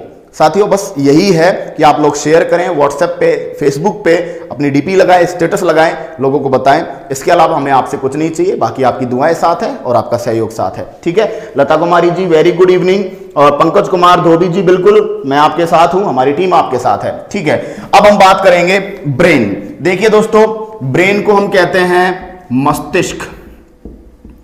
मस्तिष्क दोस्तों सेंट्रल नर्वस सिस्टम का, केंद्रीय तंत्रिका तंत्र का सबसे महत्वपूर्ण भाग है और कह दें तो पूरी बॉडी का सबसे महत्वपूर्ण भाग है। बॉडी का सीपीयू, सेंट्रल प्रोसेसिंग यूनिट, केंद्रीय नियंत्रण इकाई जो कहते हैं हम लोग, किसको कहते हैं, ब्रेन को कहते हैं, मस्तिष्क को कहते हैं। हमारी पूरी बॉडी पर प्रत्यक्ष या अप्रत्यक्ष नियंत्रण कौन कर रहा है, मस्तिष्क। मैं आपके सामने बोल रहा हूं ना रेगुलर, ये संकेत भी मुझे कौन दे रहा है, मेरा ब्रेन दे रहा है, मेरा मस्तिष्क दे रहा है। वही बता रहा है मुझे कि हाँ भाई रेगुलर काम करना है, ऑर्डर मिल रहा है तो मैं काम कर रहा हूं। ठीक है, तो शरीर का सीपीयू किसे कहते हैं, ब्रेन को कहते हैं। ब्रेन का काम क्या है, ब्रेन का काम है सूचनाएं, इंफॉर्मेशंस कलेक्ट करना, सूचनाएं ग्रहण करना, इंफॉर्मेशंस रिसीव करना, सूचनाएं ग्रहण करना और क्या देना, निर्देश देना, ऑर्डर्स देना। ये काम किसका है बताओ, ये काम ब्रेन का है। सूचनाओं को ग्रहण करने का और उनको रीड करके निर्देश देने का, ऑर्डर्स देने का काम किसका है भाई, ब्रेन का है, मस्तिष्क का है। ठीक है, सारे काम जो बॉडी में हो रहे हैं, इधर उधर की लड़ाइयां करवाना, ठीक है, लोग साइंटिस्ट बन रहे हैं, अच्छे अच्छे एक्सपेरिमेंट्स कर रहे हैं, ये सब किसका काम है भाई, ये सब ब्रेन का काम है। हम एग्जाम में बैठते हैं, कोई पास हो जाता है, कोई टॉप रैंक लेके आता है, कोई बेचारा नहीं हो पाता, तो कहीं ना कहीं मस्तिष्क है जिसका हर चीज में क्या है, आपके रोल है। ठीक है, तो मस्तिष्क को शरीर का सीपीयू कह दिया, मस्तिष्क को शरीर का वह अंग कह दिया जो सूचनाएं ग्रहण करता है और सूचनाओं को कलेक्ट करके, इंफॉर्मेशन को कलेक्ट करके बाद में क्या देता है, ऑर्डर्स देता है, निर्देश देता है। ठीक है, फिर बात करते हैं कि ब्रेन पाया कहां जाता है। ब्रेन हमारे शरीर के शीर्ष भाग में, टॉप में पाया जाता है। हमारे शरीर के शीर्ष भाग में, टॉप भाग में क्या पाया जाता है साथियों? ब्रेन पाया जाता है। ब्रेन जो है उसके ऊपर जो हड्डियों का आवरण है, अस्थियों का आवरण, हमारे ब्रेन के ऊपर जो अस्थियों का आवरण है, उस आवरण को हम कह देते हैं क्रेनियम। क्या कहते हैं? याद रखना है, क्रेनियम कहते हैं उस आवरण को, खोपड़ी कहते हैं उस आवरण को, कपाल कहते हैं हिंदी में कपाल, उस आवरण को करोटी भी कहते हैं, याद रखना है। हृदय के ऊपर, सॉरी हृदय नहीं, मस्तिष्क के ऊपर जो अस्थियों का बना, हड्डियों का बना, और कितनी हड्डियों का? 8 हड्डियों का। ये देखिए ये वाला, तो मस्तिष्क के ऊपर जो ये आवरण है, इसको क्रेनियम कहा है, इसको खोपड़ी कहा है, कपाल कहा है, करोटी कहा है। ये 8 हड्डियों का बना आवरण है जिसके नीचे हमारा मस्तिष्क सुरक्षित रहता है। हमारा मस्तिष्क जो होता है वह सेफ होता है इसके नीचे। चलिए दूसरी बात देखिए भाई, तो ये चीजें तो नॉर्मल सी बात। इसके अलावा बात करें मस्तिष्क के भार की, बात करें मस्तिष्क के वेट की बात करें, तो दोस्तों मस्तिष्क का जो भार है वो पुरुष में लगभग 1350 से 1400 ग्राम, पुरुष में लगभग आप कह सकते हो 1300 से 1400 ग्राम का जो मस्तिष्क होता है वो होता है पुरुष में। क्लियर? किसमें होता है? पुरुष में। और महिला की बात करें तो महिला में लगभग 1250 से 1350 ग्राम का आप क्या मान सकते हो? मस्तिष्क मान सकते हो। तो याद रखना है, पुरुष में मस्तिष्क का जो भार है वो 1300 से 1400 ग्राम है, और महिला में जो भार है वो कितने ग्राम होगा भाई? वो ग्राम होगा 1250 से 1350 ग्राम। तो ये बातें कंप्लीट करने के बाद थोड़ा और आगे बढ़ते हैं। देखो भाई, मस्तिष्क जो है उसके भार के बारे में बात की। मस्तिष्क 8 हड्डियों के बने आवरण के नीचे सुरक्षित है, यह भी हमने बात की। इसके बाद देखिए, मस्तिष्क का इन 8 हड्डियों के बने आवरण के अलावा खुद का भी एक आवरण है, मस्तिष्क का आवरण। मस्तिष्क का आवरण देखिए, मस्तिष्क का स्वयं का भी एक आवरण है, उस आवरण को हम मेनिंजिस कहते हैं। याद रखना है, मस्तिष्क के आवरण को क्या कहते हैं? मेनिंजिस। मस्तिष्क का आवरण क्या कहलाता है? याद रखिएगा, मेनिंजिस कहलाता है। और मेनिंजिस में 3 परतें होती है। मेनिंजिस में कितनी परतें होती हैं? 3 परतें होती है। और वो 3 परतें कौन कौन सी है? वो 3 परत है, देखिए याद रखना, सबसे बाहरी जो परत है उसको ड्यूरामेटर कहते हैं। सबसे बाहरी परत को ड्यूरामेटर। देखो, नाम याद करने का एक तरीका है, हम खेतों में खाद देते हैं ना, DAP, तो आप इससे याद कर सकते हो, DAP। देखिए, D से बन गया ड्यूरामेटर, सबसे बाहर है। A से बनेगा एरेक्नोइड, A से क्या बनेगा? एरेक्नोइड, A से बनेगा एरेक्नोइड। और P से बनेगा पायामेटर, P से क्या बनेगा साथियों? पायामेटर। तो याद रखना है, हमारे मस्तिष्क की 3 परतें हैं, और 3 परतों में ड्यूरामेटर, एरेक्नोइड और पायामेटर। क्या क्या है बताओ भाई? ड्यूरामेटर, एरेक्नोइड और पायामीटर। चलिए अब आगे बात करते हैं। देखिए, मेंढक की बात करें तो मेंढक में भाई जनरली बाकी सब में 3 आवरण है, लेकिन मेंढक में ये एरेक्नोइड नहीं पाया जाता। और मेंढक में एरेक्नोइड नहीं पाया जाता, तो मेंढक का जो मस्तिष्क का आवरण है, मेंढक का जो मेनिंजिस है, उसमें 3 परतें नहीं होकर उसमें कितनी परतें होंगी साथियों? 2 परतें। Dhanraj Saini ji very good evening, Nitish Kumar ji very good evening. देखिए, सब लोग एनर्जेटिक बनिए यार, क्वेश्चंस पूछिए आप लोग, आपको जो भी डाउट आता है वो बताइए। कहीं पर भी आपको स्पीड कम ज्यादा लगती है आप तुरंत कमेंट करें, ठीक है, मैं आपकी प्रॉब्लम सॉल्व करूंगा। तो देखिए भाई, मस्तिष्क का आवरण क्या कहलाएगा बताओ? मेनिंजिस। और मेनिंजिस में कितनी परतें? 3 परतें। 3 परतें कौन कौन सी? DAP, सबसे बाहर ड्यूरामेटर, उसके बाद A4 एरेक्नोइड, उसके बाद P4 पायामेटर। लेकिन लेकिन लेकिन याद रखना है, मेंढक में, फ्रॉग में एक परत नहीं होती। वो कौन सी? एरेक्नोइड, बीच वाली परत नहीं होती। तो मेंढक में जो होगा वो क्या होगा भाई? मेंढक में जो बनेगा वो बनेगा आपका एरेक्नोइड नहीं होगा। मेंढक में आप बात करोगे केवल और केवल 2 लेयर्स की। चलिए भाई, ठीक है, यहां तक बात आपके समझ में आई होगी। चलिए अब देखिए,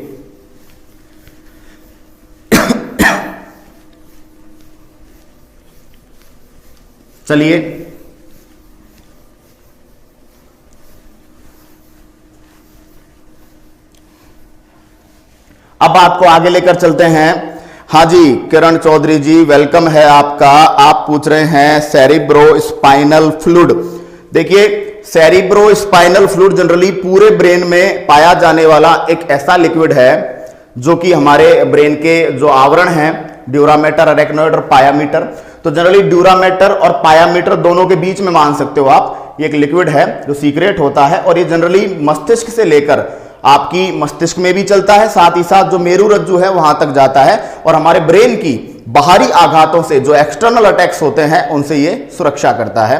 नीरू चौधरी जी वेरी गुड इवनिंग, स्वागत है आपका। देखिए भाई, अब हम चलते हैं किसकी ओर, ब्रेन के बाकी पार्ट्स की ओर चलते हैं। देखिए भाई, ब्रेन, अब हमने ब्रेन को 3 भागों में बांटा है, ठीक है। देखिए, हम लोग पढ़ रहे हैं जूनियर इंजीनियर लेवल पर, ठीक है, जनरल साइंस के बेस पर, तो हम लोग क्या है कि जब सबसे ज्यादा वो डिस्कस करेंगे जो एग्जाम्स में पूछे जाते हैं क्वेश्चंस, तो उन पर मैं आपको बिल्कुल ध्यान दिलवाऊंगा कि ये क्वेश्चंस एग्जाम में आ चुके हैं, तो उनको तो आप विशेष ध्यान देंगे, बाकी चीजें, ठीक है। सुभाष शर्मा जी, मेरा नाम लो। भाई, इसका क्या मतलब है? आपका नाम ले? क्यों ले? चलिए ठीक है, कोई प्रॉब्लम नहीं। वेरी गुड इवनिंग, स्वागत है आपका। चलिए देखिए, ब्रेन के 3 भाग हैं। हमारे मस्तिष्क के कितने भाग हैं? 3। पहला भाग को बोल देते हैं अग्र मस्तिष्क। पहले भाग को हम बोलेंगे अग्र मस्तिष्क, सबसे आगे ही आगे। दूसरे भाग को बोलेंगे मध्य मस्तिष्क। दूसरे भाग को क्या बोलेंगे? मध्य मस्तिष्क। और तीसरे भाग को बोलेंगे पश्च मस्तिष्क। अग्र मस्तिष्क, मध्य मस्तिष्क और पश्च मस्तिष्क। देखिए, इंग्लिश में इन टर्म्स की बात करें, इंग्लिश में अग्र मस्तिष्क को बोलते हैं प्रोसेनसिफेलॉन। याद रखना है, प्रोसेनसिफेलॉन, ठीक है। देखिए, हमको पढ़ना है सारा डीप। वो एक बात अलग है कि जनरली जो रेलवे के पेपर्स होते हैं उनमें इतना डीप नहीं पूछा जाता, लेकिन हम लोग थोड़ा लेवल लेकर पढ़ेंगे, क्योंकि हो सकता है एग्जाम में डीप जाए, तो हम लोग उसी हिसाब से पढ़ते हैं, क्योंकि मेहनत हमें पूरी करनी है। एग्जाम्स बार बार नहीं आती, वैकेंसीज बार बार नहीं आती, तो हम लोग अपना पूरा फोकस करेंगे यहां पर। देखो, अग्र मस्तिष्क को बोला जाता है प्रोसेनसिफेलॉन, ठीक है। मध्य मस्तिष्क को लिखते हैं मीजेनसिफेलॉन। अग्र मस्तिष्क को प्रोसेनसिफेलॉन, मध्य मस्तिष्क को मीजेनसिफेलॉन और पश्च मस्तिष्क को बोला जाता है रोम्बेनसिफेलॉन। याद रखिएगा, अग्र मस्तिष्क को क्या कहते हैं? रिपीट करना है, अग्र मस्तिष्क को हम कहते हैं प्रोसेनसिफेलॉन, मध्य मस्तिष्क को बोलते हैं मीजेनसिफेलॉन और पश्च मस्तिष्क को कह देते हैं रोम्बेनसिफेलॉन। देखिए, इन तीनों में से सबसे बड़ा जो भाग है वो अग्र मस्तिष्क है। मस्तिष्क का सबसे बड़ा भाग इन तीनों में से वो कौन सा है? अग्र मस्तिष्क। और ये पूरे मस्तिष्क का लगभग 2/3 है। 2/3 का मतलब आप कह सकते हो लगभग 65% से ज्यादा। तो जितना भी आपका ब्रेन है उसमें सबसे बड़ा पार्ट कौन सा है? अग्र मस्तिष्क है, ठीक है। दूसरी बात, मध्य मस्तिष्क और पश्च मस्तिष्क, मध्य मस्तिष्क और पश्च मस्तिष्क जो होते हैं ये जनरली पूरे ब्रेन को संभाले हुए होते हैं, पूरा ब्रेन इनके ऊपर टिका रहता है।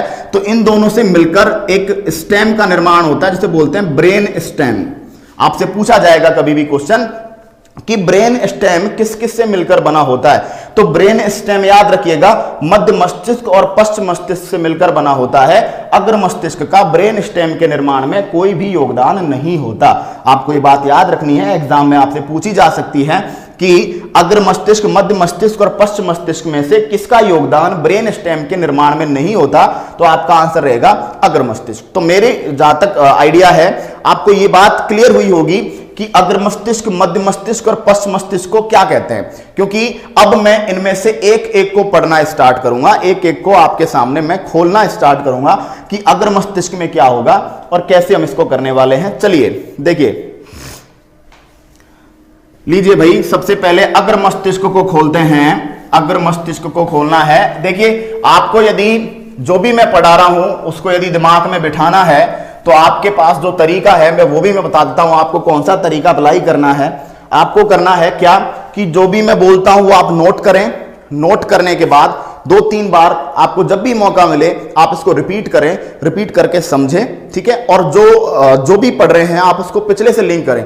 डायरेक्ट वीडियो आप बीच में से नहीं देखें, पहले जब भी आपको कुछ पढ़ना है तो पहले पिछले वीडियोस को कंप्लीट करें ताकि आपका बेसिक क्लियर हो जाए और जो शब्दावली है, जो डिक्शनरी है वो आपकी कंप्लीट हो जाए। सबको वेरी गुड इवनिंग। अमित राहर जी राम राम, ठीक है। अब चलिए बात को आगे लेकर चलते हैं। देखिए भाई, अब हम बात कर रहे हैं अग्र मस्तिष्क की।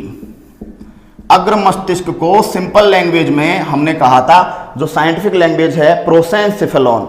दिनेश कुमार मीणा जी टेंशन मत लीजिए यार, अब एनसीईआरटी का कोडिंग चलेंगे हम लोग, ठीक है। और एनसीईआरटी कहती है कि अग्र मस्तिष्क के 2 नहीं 3 भाग होते हैं, और कौन कौन से 3 भाग होते हैं वो मैं आपके सामने डिस्क्राइब कर रहा हूं। एनसीईआरटी जिंदाबाद। अगेन कह रहा हूं, एनसीईआरटी ने जो लिख दिया हमें उसके साथ पंगा नहीं लेना है किसी भी कंडीशन में, ठीक है। तो जनरली 2 मैंने भी पढ़े हैं, कई जगह 2 लिखे हुए हैं, लेकिन तीसरे भाग की भी हमें चर्चा करनी है। देखिए कौन कौन सा। अग्र मस्तिष्क का पहला भाग, भाई 3 थे, अग्र मध्य पश्च, ठीक है। पहला भाग हम पढ़ रहे हैं घ्राण पिंड। घ्राण पिंड इंग्लिश में लिखते हैं ऑल्फैक्टरी लोब। देखिए अब बताता हूं आपको, हिंदी को पकड़ो पहले। घ्राण, देखिए दोस्तों, घ्राण शब्द, हमारी जो नाक होती है ना, नोज, उसको हम घ्राणेंद्री बोलते हैं। हमारी 5 इंद्रियां हैं, नाक, कान, आंखें, त्वचा और जीभ, ठीक है। तो इनमें से जो नाक होती है ना, उसको अपन घ्राणेंद्री बोलते हैं, घ्राणेंद्री, क्योंकि नाक जो होती है वो गंध को सेंस करती है, स्मेल को सेंस करती है। तो याद रखना है, घ्राण पिंड जो होते हैं उनका कार्य क्या है? उनका कार्य है गंध का पता लगाना, गंध का अनुभव करना। आगे बात समझ में? तो दोस्तों, हमें जो खुशबू है या बदबू है, अच्छी स्मेल है या बुरी स्मेल है, कोई सेंट की स्मेल है या कोई फल, कोई फ्रूट जो फ्लावर है उसकी स्मेल है, तो ये बात अपने को नाक से नहीं पता चलती। नाक तो केवल गैसेस को एंटर करवाने का रास्ता यार, जो पता चलता है ना वो ब्रेन में चलता है। और ब्रेन में कहां चलता है? ऑल्फैक्टरी लोब्स में, घ्राण पिंड में। तो याद रखिएगा कि घ्राण पिंड जो होते हैं, ठीक है। उसके बाद बिल्कुल किरण चौधरी जी गड़बड़ कर रहे हो, राइनेंसिफेलॉन हम ऑल्फैक्टरी लोब्स को ही बोलते हैं। और ये जो क्वेश्चन है ये थोड़े दिन पहले एएलबी सीबीटी फर्स्ट में पूछा गया है कि ह्यूमन में जो राइनेंसिफेलॉन होते हैं उनके बल्ब्स की संख्या कितनी होती है। मानव में घ्राण पिंड में जो बल्ब पाए जाते हैं उनकी संख्या कितनी होती है? तो उनकी संख्या होती है 2।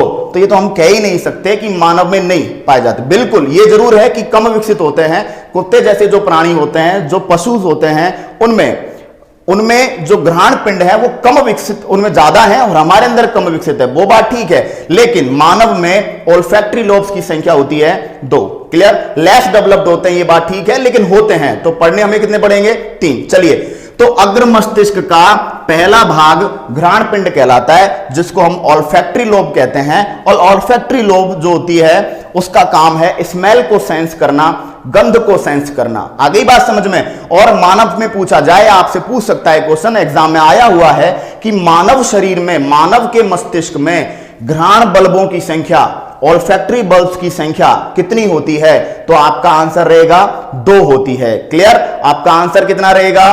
2 होती है। अब दूसरी संरचना की ओर चलते हैं।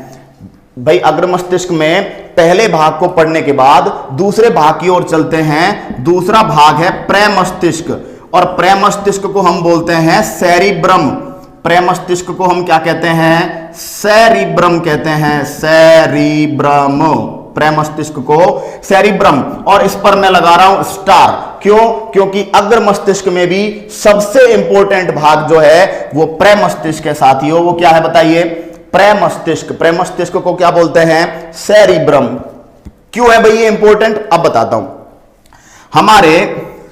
हमारे ब्रेन में 2 प्रमस्तिष्क गोलार्ध पाए जाते हैं। गोलार्ध का मतलब क्या होता है? तोड़ दो।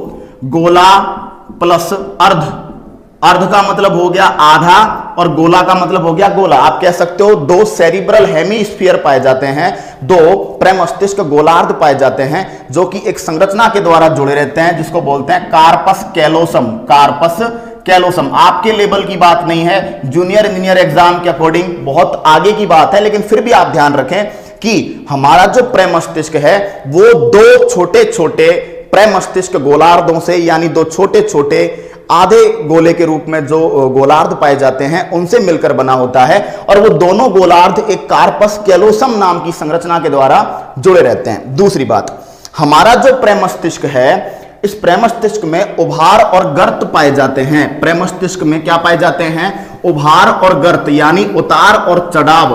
प्रमस्तिष्क में ऊंचाइयां और खाइयां पाई जाती हैं, ठीक है, ऊंचाइयां और खाइयां प्रमस्तिष्क में पाए जाते हैं। उभार एवं गर्त क्या पाए जाते हैं बताइए? उभार एवं गर्त, ठीक है। प्रमस्तिष्क में उतार चढ़ाव पाए जाते हैं। प्रमस्तिष्क में क्या पाए जाते हैं? ऐसे उतार चढ़ाव पाए जाते हैं, और जितने उतार चढ़ाव होंगे, जितने उभार और गर्त होंगे हमारे प्रमस्तिष्क में, जितने उभार और गर्त होंगे उतना ही हम क्या रहेंगे भाई? बुद्धिमान रहेंगे। उतना ही हम क्या रहेंगे साथियों? बुद्धिमान। तो याद रखना है, आपसे कभी पूछ लिया जाए कि प्रमस्तिष्क के बुद्धिमान होने का क्या कारण है, तो आप क्या कहोगे कि प्रमस्तिष्क में उभार और गर्त पाए जाते हैं, और उभार और गर्तों के कारण, ठीक है, हमारा जो मस्तिष्क है वो क्या रहेगा? बुद्धिमान रहेगा। और उभार एवं गर्तों को हम गायरी और सल्सी कहते हैं, या गायरी या सल्कस कहते हैं। याद रखना है, इंग्लिश में इनके लिए GYRE गायरी या सल्सी सल्कस शब्द काम में लिया जाता है। हिंदी में हम लिख देते हैं उभार एवं गर्त। क्लियर है? तो याद रखना है कि मस्तिष्क का वह भाग जो बुद्धिमानी के लिए, जो इंटेलिजेंस के लिए जाना जाता है, उसको हम क्या कहते हैं? प्रमस्तिष्क कहते हैं, ठीक है। अब चलिए प्रमस्तिष्क के कामों को जानते हैं कि प्रमस्तिष्क के कार्य क्या है। देखिए भाई, पहला कार्य तो आपको पता चल गया कि प्रमस्तिष्क जो है वो भाई हमारी बुद्धिमानी को, हमारी इंटेलिजेंसी को कंट्रोल करता है। प्रमस्तिष्क हमारे जो माइंड पावर है, जो हमारी सोचने समझने की क्षमता है, उसको कंट्रोल करता है। तो प्रमस्तिष्क के कार्यों को याद करने का तरीका एक और मैं बता देता हूं, प्रमस्तिष्क के कार्य। और प्रमस्तिष्क के कार्यों को याद करने के लिए हम एक ट्रिक पढ़ सकते हैं, ST टाइम। एक नाम याद करना है प्रमस्तिष्क के कार्यों को याद करने के लिए, आपको एक नाम याद करना है जिसको हम कह देते हैं ST टाइम। देखिए, S का मतलब है स्पीक, स्पीक का मतलब बोलना। जनरली हम क्या बोल रहे हैं, और सोच समझकर जो हम शब्द बोलते हैं, तो वाणी का केंद्र कहां पर है? आपसे पूछा जाए बोलने का केंद्र कहां पर है, वाणी का केंद्र कहां पर है मस्तिष्क में, तो आपका आंसर रहेगा प्रमस्तिष्क में है भाई। कहां पर है? प्रमस्तिष्क में। दूसरा T4 टच, टच का मतलब होता है स्पर्श, तो स्पर्श का केंद्र कहां पर है? आप बोलोगे प्रमस्तिष्क में है, ठीक है। और उसके बाद हम लोग बात कर रहे हैं कि T4 टच हो गया, और T4 टच के बाद अगला आ गया T4 थिंकिंग। थिंकिंग का मतलब होता है सोचना, सोचने का मतलब हमारे सोच विचार, हम क्या सोचते हैं। I का मतलब है इंटेलिजेंसी, इंटेलिजेंसी का मतलब है बुद्धिमानी, इंटेलिजेंसी का मतलब क्या है भाई? बुद्धिमानी। और M का मतलब होता है मेमोरी, और मेमोरी का मतलब याददाश्त। मेमोरी का मतलब क्या है भाई? याददाश्त है। और E का मतलब हम पढ़ेंगे इमोशंस, इमोशंस का मतलब क्या हो गया? भावनाएं, हमारी इमोशंस। तो देखिए भाई, हम बात कर रहे हैं प्रमस्तिष्क की, और प्रमस्तिष्क को याद करने की ट्रिक मैंने आपको बताई है कि प्रमस्तिष्क को आप कैसे याद करोगे। प्रमस्तिष्क को हम याद करेंगे ST टाइम से, और ST टाइम का मतलब क्या हो गया? ST टाइम का मतलब हो गया S फॉर स्पीक, स्पीक यानी बोलना, T4 टच, टच यानी कि स्पर्श, ठीक है। T4 थिंक, थिंक यानी सोचना, I फॉर इंटेलिजेंस यानी बुद्धिमानी, M फॉर मेमोरी यानी याददाश्त, और E फॉर इमोशंस यानी भावनाएं। तो आपसे पूछा जाता है कि एक व्यक्ति बहुत ज्यादा बुद्धिमान है, उसका कौन सा हिस्सा मजबूत होगा, कौन सा हिस्सा ज्यादा विकसित होगा, तो आपका आंसर रहेगा सेरिब्रम, प्रमस्तिष्क। आपसे पूछा जाए एक व्यक्ति पागल है और एक व्यक्ति, ठीक है। अब चलो दूसरी बात कि आपसे पूछा जाए किसी व्यक्ति की याददाश्त चली गई है, कोई व्यक्ति याद नहीं कर पा रहा है, और याद नहीं कर पा रहा है, तो बताइए भाई मेमोरी चली गई, मेमोरी चली गई तो कौन सा हिस्सा प्रभावित होगा? प्रमस्तिष्क। कोई व्यक्ति पागल हो गया है। पागल होने का मतलब उसकी सोचने समझने की जो बातें हैं, सोचने समझने की जो पावर है वो क्षतिग्रस्त हो गई है। तो दोस्तों थिंक, सोचना कहां पर आता है? सेरिब्रम में। और सेरिब्रम में आता है तो दोस्तों ये भी किसका कार्य हो गया? प्रमस्तिष्क का। सुरेंद्र कुमार जी, भूख प्यास लगना जो होता है वो हाइपोथैलेमस का काम होता है। अभी मैं आपको प्रमस्तिष्क पढ़ा रहा हूं और अग्र मस्तिष्क का पहला भाग पढ़ा है घ्राण पिंड, दूसरा भाग पढ़ा है प्रमस्तिष्क, और मैं तीसरे भाग की तरफ जाऊंगा डायनसिफेलॉन। ठीक है, वहां पर हम लोग एपिथैलेमस, थैलेमस, हाइपोथैलेमस और सबथैलेमस, इन चारों की बात करेंगे। थोड़ा सा आप शांति रखिए। और किरण चौधरी जी आप कह रहे हैं कि सेरिब्रम के कितने पार्ट है? देखिए सेरिब्रम के जनरली 2 पार्ट हैं, ठीक है, जिनको हम सेरिब्रल हेमिस्फीयर बोलते हैं, प्रमस्तिष्क गोलार्ध। और प्रत्येक गोलार्ध में 4 पालियां होती हैं। प्रत्येक गोलार्ध में कितनी पालियां होती है? 4 पालियां, जिन पालियों को हम कह देते हैं, एक फ्रंटल है, ठीक है, पैराइटल है, ओसिपिटल है और टेम्पोरल है। 4 लोब्स होती हैं प्रत्येक किसके अंदर? प्रत्येक सेरिब्रल हेमिस्फीयर में 4, ठीक है। और जनरली ये जो चारों नाम है वो हमारे क्रेनियम की जो हड्डियां हैं उनसे है। एक सेरिब्रल हेमिस्फीयर में 4 पालियां होंगी, तो दूसरे में भी 4 होंगी, टोटल 8। और ये 8 पालियां जो होती है जनरली इनका नाम जहां से आया है वो हमारे ब्रेन की, हमारे क्रेनियम की 8 अस्थियां हैं, जिनमें 2 फ्रंटल है, 2 टेम्पोरल है, 2 ओसिपिटल है और 2 पैराइटल है। ठीक है, आगे बात समझ में? चलिए अब बात को आगे लेकर जाते हैं। अब चलते हैं भाई आगे, लिखते हैं हम लोग।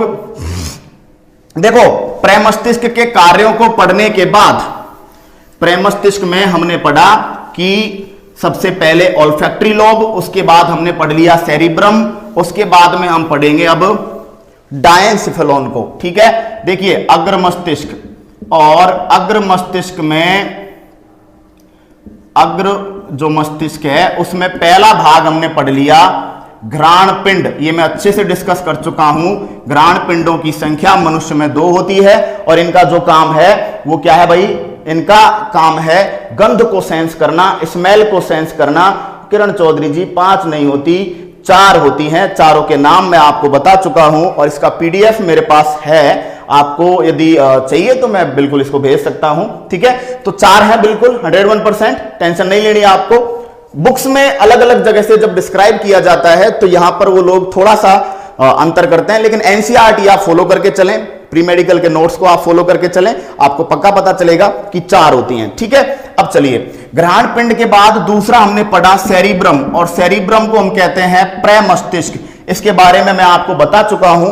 और तीसरा पार्ट हम पढ़ रहे हैं डायनसिफेलॉन। तीसरा पार्ट हम पढ़ रहे हैं डायनसिफेलॉन। तीसरा पार्ट हम पढ़ रहे हैं भाई डायनसिफेलॉन। ठीक है, अब आपने अग्र मस्तिष्क को पढ़ रहे हैं हम, केवल अभी पश्चिम मस्तिष्क और मध्य मस्तिष्क की तरफ नहीं गए हैं हम लोग। ठीक है, अभी हम कहां पर गए हैं? डायनसिफेलॉन की तरफ।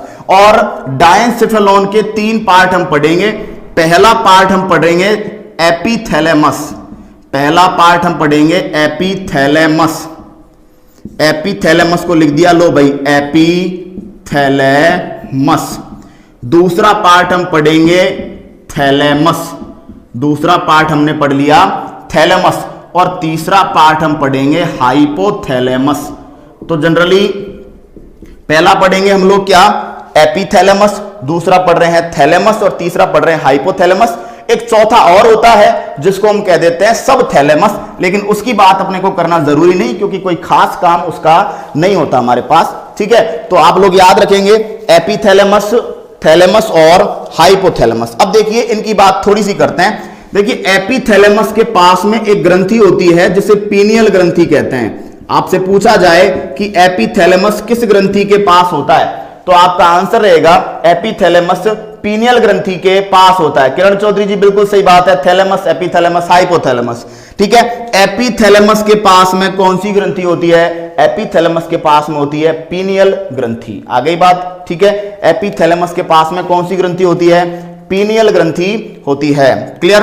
अब फिर पूछा जाए कि थैलेमस का काम क्या है? दोस्तों थैलेमस को जनरली एक नाम दिया जाता है और वो नाम पेपर में बहुत ज्यादा पूछा जाता है। देखिए एपिथैलेमस के पास जो ग्रंथि होती है उसको याद करोगे। देखो यहां पर PI आ रहा है ना, PI, एपी, पीनियल ग्रंथि। तो आपसे पूछा जाए एपिथैलेमस के पास में कौन सी ग्रंथि होती है, आपका आंसर क्या रहेगा?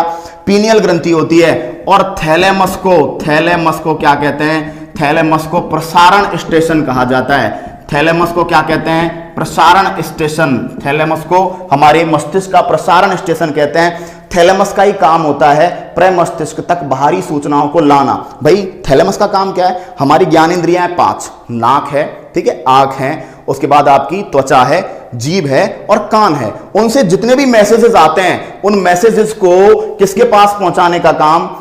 आपके सेरिब्रम के पास पहुंचाने का काम, ब्रेन को डिलीवर करने का जो काम है वो थैलेमस का है। तो थैलेमस को हम क्या कहते हैं? ठीक है, थैलेमस को हम कहते हैं प्रसारण स्टेशन। पीनियल ग्रंथि, पीनियल ग्रंथि का काम देखो, किरण कुमारी जी, किरण चौधरी जी आपका आंसर बताते हैं। ठीक है, पीनियल ग्रंथि जो होती है इसका काम है हमारी दिनचर्या को मेंटेन करना। दूसरी बात, दिनचर्या को मेंटेन करने के अलावा महिलाओं में जो मेंस्ट्रुअल साइकिल है, महिलाओं में जो मासिक चक्र है उसको नियंत्रित करने का काम भी किसका है? पीनियल ग्रंथि का है। इसके अलावा, इन 2 कामों के अलावा हमारी जो त्वचा का कलर होता है, हमारी स्किन का जो कलर होता है उसको कंट्रोल करने का काम भी किसका होता है? पीनियल ग्रंथि का होता है। और इसके अलावा हमारी जो लैंगिक विकास है, हमारा जो सेक्सुअल डेवलपमेंट है उसको पूरा करवाने का काम भी पीनियल ग्रंथि का होता है। तो पीनियल ग्रंथि के 4 काम है, इनको हम लोग अच्छे से डिस्क्राइब करेंगे जब एंडोक्राइन सिस्टम पढ़ेंगे। लैंगिक विकास करना, सेक्सुअल डेवलपमेंट हमारा, उसके बाद हमारी दिनचर्या को कंट्रोल करना, हमारे महिलाओं में मासिक चक्र को कंट्रोल करना और हमारी स्किन के कलर को डिफाइन करना। यह काम किसका होता है भाई? ये काम किसका होता है? ये काम होता है पीनियल ग्रंथि का। और थैलेमस को मैंने प्रसारण स्टेशन कहा है। प्रसारण स्टेशन का मतलब मैंने क्या कहा था? मैंने कहा था कि जो जितने भी मैसेज बाहर से आते हैं उनको सेरिब्रम तक और ब्रेन के जो आंतरिक भाग है उन तक पहुंचाना। ठीक है, बात वही है। हम लोग बाहर से सूचनाओं को इंपल्स कहते हैं। सूचनाओं को क्या कहते हैं? इंपल्स कह सकते हैं। तंत्रिका, आवेग शब्द हम हिंदी में काम में लेते हैं। ठीक है, और इनको बाहर से कलेक्ट करना और बाहर से कलेक्ट करके इनको ब्रेन के जो आंतरिक भाग है, जहां जहां पर उनको डिकोड किया जाता है वहां पर भेज देना। क्लियर रहेगी बात यहां तक? चलिए अब हम बात करते हैं, हाँ बिल्कुल किरण चौधरी जी, त्वचा में जो वर्णक पाया जाता है उसका नाम मेलेनिन ही है। ठीक है, तो जो स्किन का कलर है उसको डिफाइन करने के लिए आपको मेलेनिन जो वर्णक है, मेलेनिन जो पिगमेंट है उसके साथ छेड़छाड़ करनी पड़ेगी। और जो हार्मोन यहां पर होता है उस हार्मोन को हम कह देते हैं मेलेटोनिन। उस हार्मोन को क्या कह देते हैं? मेलेटोनिन कहते हैं। ठीक है, और किरण चौधरी जी बिल्कुल ये क्वेश्चन बहुत पूछा जाता है कि जो अंधे बच्चे होते हैं उनमें सेक्सुअल डेवलपमेंट जो होता है वो जल्दी क्यों होता है? देखिए, जो अंधे बच्चे होते हैं उनमें आंखों से लाइट एंटर होती है बॉडी में, और जो लाइट जो होती है ना, लाइट जो होती है वो मेलेटोनिन जो हार्मोन है। जनरली देखिए होता क्या है कि सेक्सुअल डेवलपमेंट की एक एज होती है। मेल में 12 से 13 साल और फीमेल में मेल में 15 से 16 वर्ष में और फीमेल में 12 से 13 वर्ष में जनरली सेक्सुअल डेवलपमेंट होता है। लेकिन जो बच्चे जन्म से अंधे होते हैं उनमें लाइट बॉडी में प्रवेश नहीं कर पाती, और लाइट की मात्रा जब कम होती है तो जो मेलेटोनिन हार्मोन है और जो पीनियल ग्रंथि है वो डिसबैलेंस्ड होती है, वो अनियमित होती है। और अनियमित होने के कारण जो अंधे बच्चे होते हैं उनमें लैंगिक विकास जन्म से पहले हो जाता है। आगे बात समझ में यहां तक? ठीक है, क्योंकि जो प्रकाश की मात्रा जो आंखों से हमारे बॉडी में प्रवेश करती है वो लैंगिक विकास में देरी लाती है, लैंगिक विकास में समय लाती है। लेकिन जब प्रकाश नहीं पहुंचेगा अंधे व्यक्ति के द्वारा, आंखों से प्रकाश को एक्सेप्ट नहीं किया जाएगा, प्रकाश को रिसीव नहीं किया जाएगा, तो काम थोड़ा उल्टा होगा। और उल्टा होगा तो क्या होगा कि सेक्सुअल डेवलपमेंट जो होगा वो जल्दी हो जाएगा। क्लियर है बात यहां तक?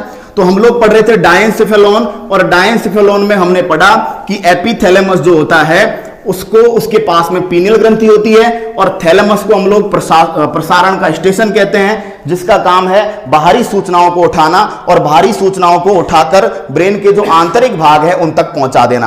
अब सबसे इंपॉर्टेंट जो इनमें है वो है हाइपोथैलेमस।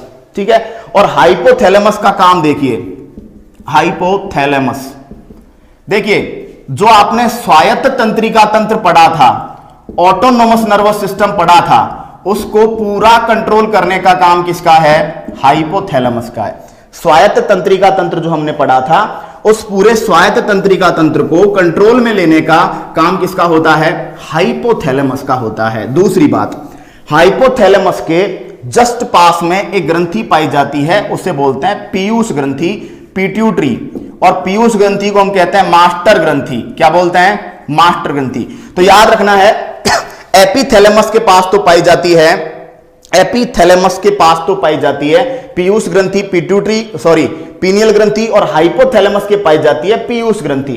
पीयूष ग्रंथि को क्या बोलते हैं? शरीर की मास्टर ग्रंथि कहते हैं। लेकिन इस मास्टर ग्रंथि क्यों कहा है? मास्टर ग्रंथि कहा है क्योंकि शरीर की जनरली जितनी भी अंदर ग्लैंड्स हैं उन सबको हार्मोन्स के द्वारा कंट्रोल पिट्यूटरी करती है।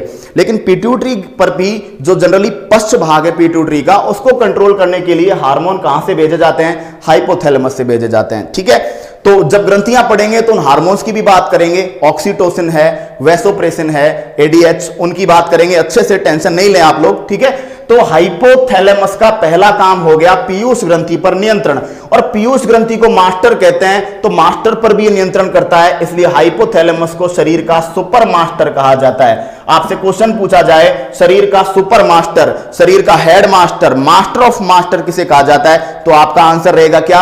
आपका आंसर क्या रहेगा भाई? आपका आंसर रहेगा हाइपोथैलेमस। ठीक है, दूसरी बात, हाइपोथैलेमस का काम क्या है? भूख प्यास को कंट्रोल करना। भूख प्यास का नियंत्रण कौन करता है? हाइपोथैलेमस नियंत्रण करता है। दर्द का नियंत्रण, पेन का नियंत्रण कौन करता है? हाइपोथैलेमस करता है। और बॉडी के तापमान का नियंत्रण, हमारी बॉडी, मनुष्य ऐसे प्राणियों में आता है जो अपने तापमान को कांस्टेंट बनाए रखते हैं, तापमान को नियत बनाए रखते हैं, और तापमान को जब नियत बनाए रखते हैं तो ऐसी कंडीशन में ऐसे उपकरण को थर्मोस्टेट कहते हैं। तो आपसे पूछ लिया जाए कभी कि बताइए भूख प्यास को कौन कंट्रोल करता है? हमें भूख कौन लगवाता है? हमें भूख लगवाता है भाई, हमें भूख लगवाता है हाइपोथैलेमस। और हमारी बॉडी के दर्द का पता कौन करवाता है? दर्द का एहसास कौन लगवाता है? हाइपोथैलेमस। और बॉडी के तापमान को कौन कंट्रोल करता है? हाइपोथैलेमस। तो हाइपोथैलेमस को शरीर का थर्मोस्टेट कहा जाता है साथियों, ये बात आप याद रखेंगे। तो अग्र मस्तिष्क में पहले घ्राण पिंड पढ़े, घ्राण पिंडों को पढ़ने के बाद गंध का अनुभव किया उनसे, फिर हमने सेरिब्रम को पढ़ा जो कि बॉडी का, जो कि हमारे ब्रेन का थिंकिंग सेंटर है, इंटेलिजेंस सेंटर है, और उसके बाद हमने पढ़ा है हाइपोथैलेमस को, डायंसिफेलोन को, थैलेमस को और एपीथैलेमस को। क्लियर? तो वीडियो को एक बार फिर से देखना, एक एक कड़ी आपकी खुल जाने वाली है। ठीक है, और बिल्कुल भी टेंशन आप नहीं ले। चेतन राजपुरोहित जी, आपको बहुत बहुत मेरा नमस्कार, और आपको तो क्या कहें भाई, आप, हम लोग साइंस के विलियम शेक्सपियर की उपाधि आपने दे दी, आपको बहुत बहुत धन्यवाद, आभारी हूं आपका, और बहुत बहुत शुक्रिया। बाकी सब लोगों से कल फिर मुलाकात होगी। ठीक है, और कल फिर इसी टॉपिक को कंटिन्यू करेंगे। और डोंट वरी, आपको कंटेंट में कहीं पर भी कमी नहीं मिलेगी, लेकिन ध्यान हमें रखना है कि हम लोग आरआरबी जेईई के अकॉर्डिंग हमें पढ़ना है। तो हम लोग हद से ज्यादा डीप तो नहीं जाएंगे, लेकिन कंटेंट रेलवे की एग्जाम्स के अकॉर्डिंग हम लोग जो रेलवे सोचती है उससे 2 कदम 3 कदम आगे सोचेंगे। नेक्स्ट मुलाकात कल फिर होगी। अलविदा साथियों, चलिए।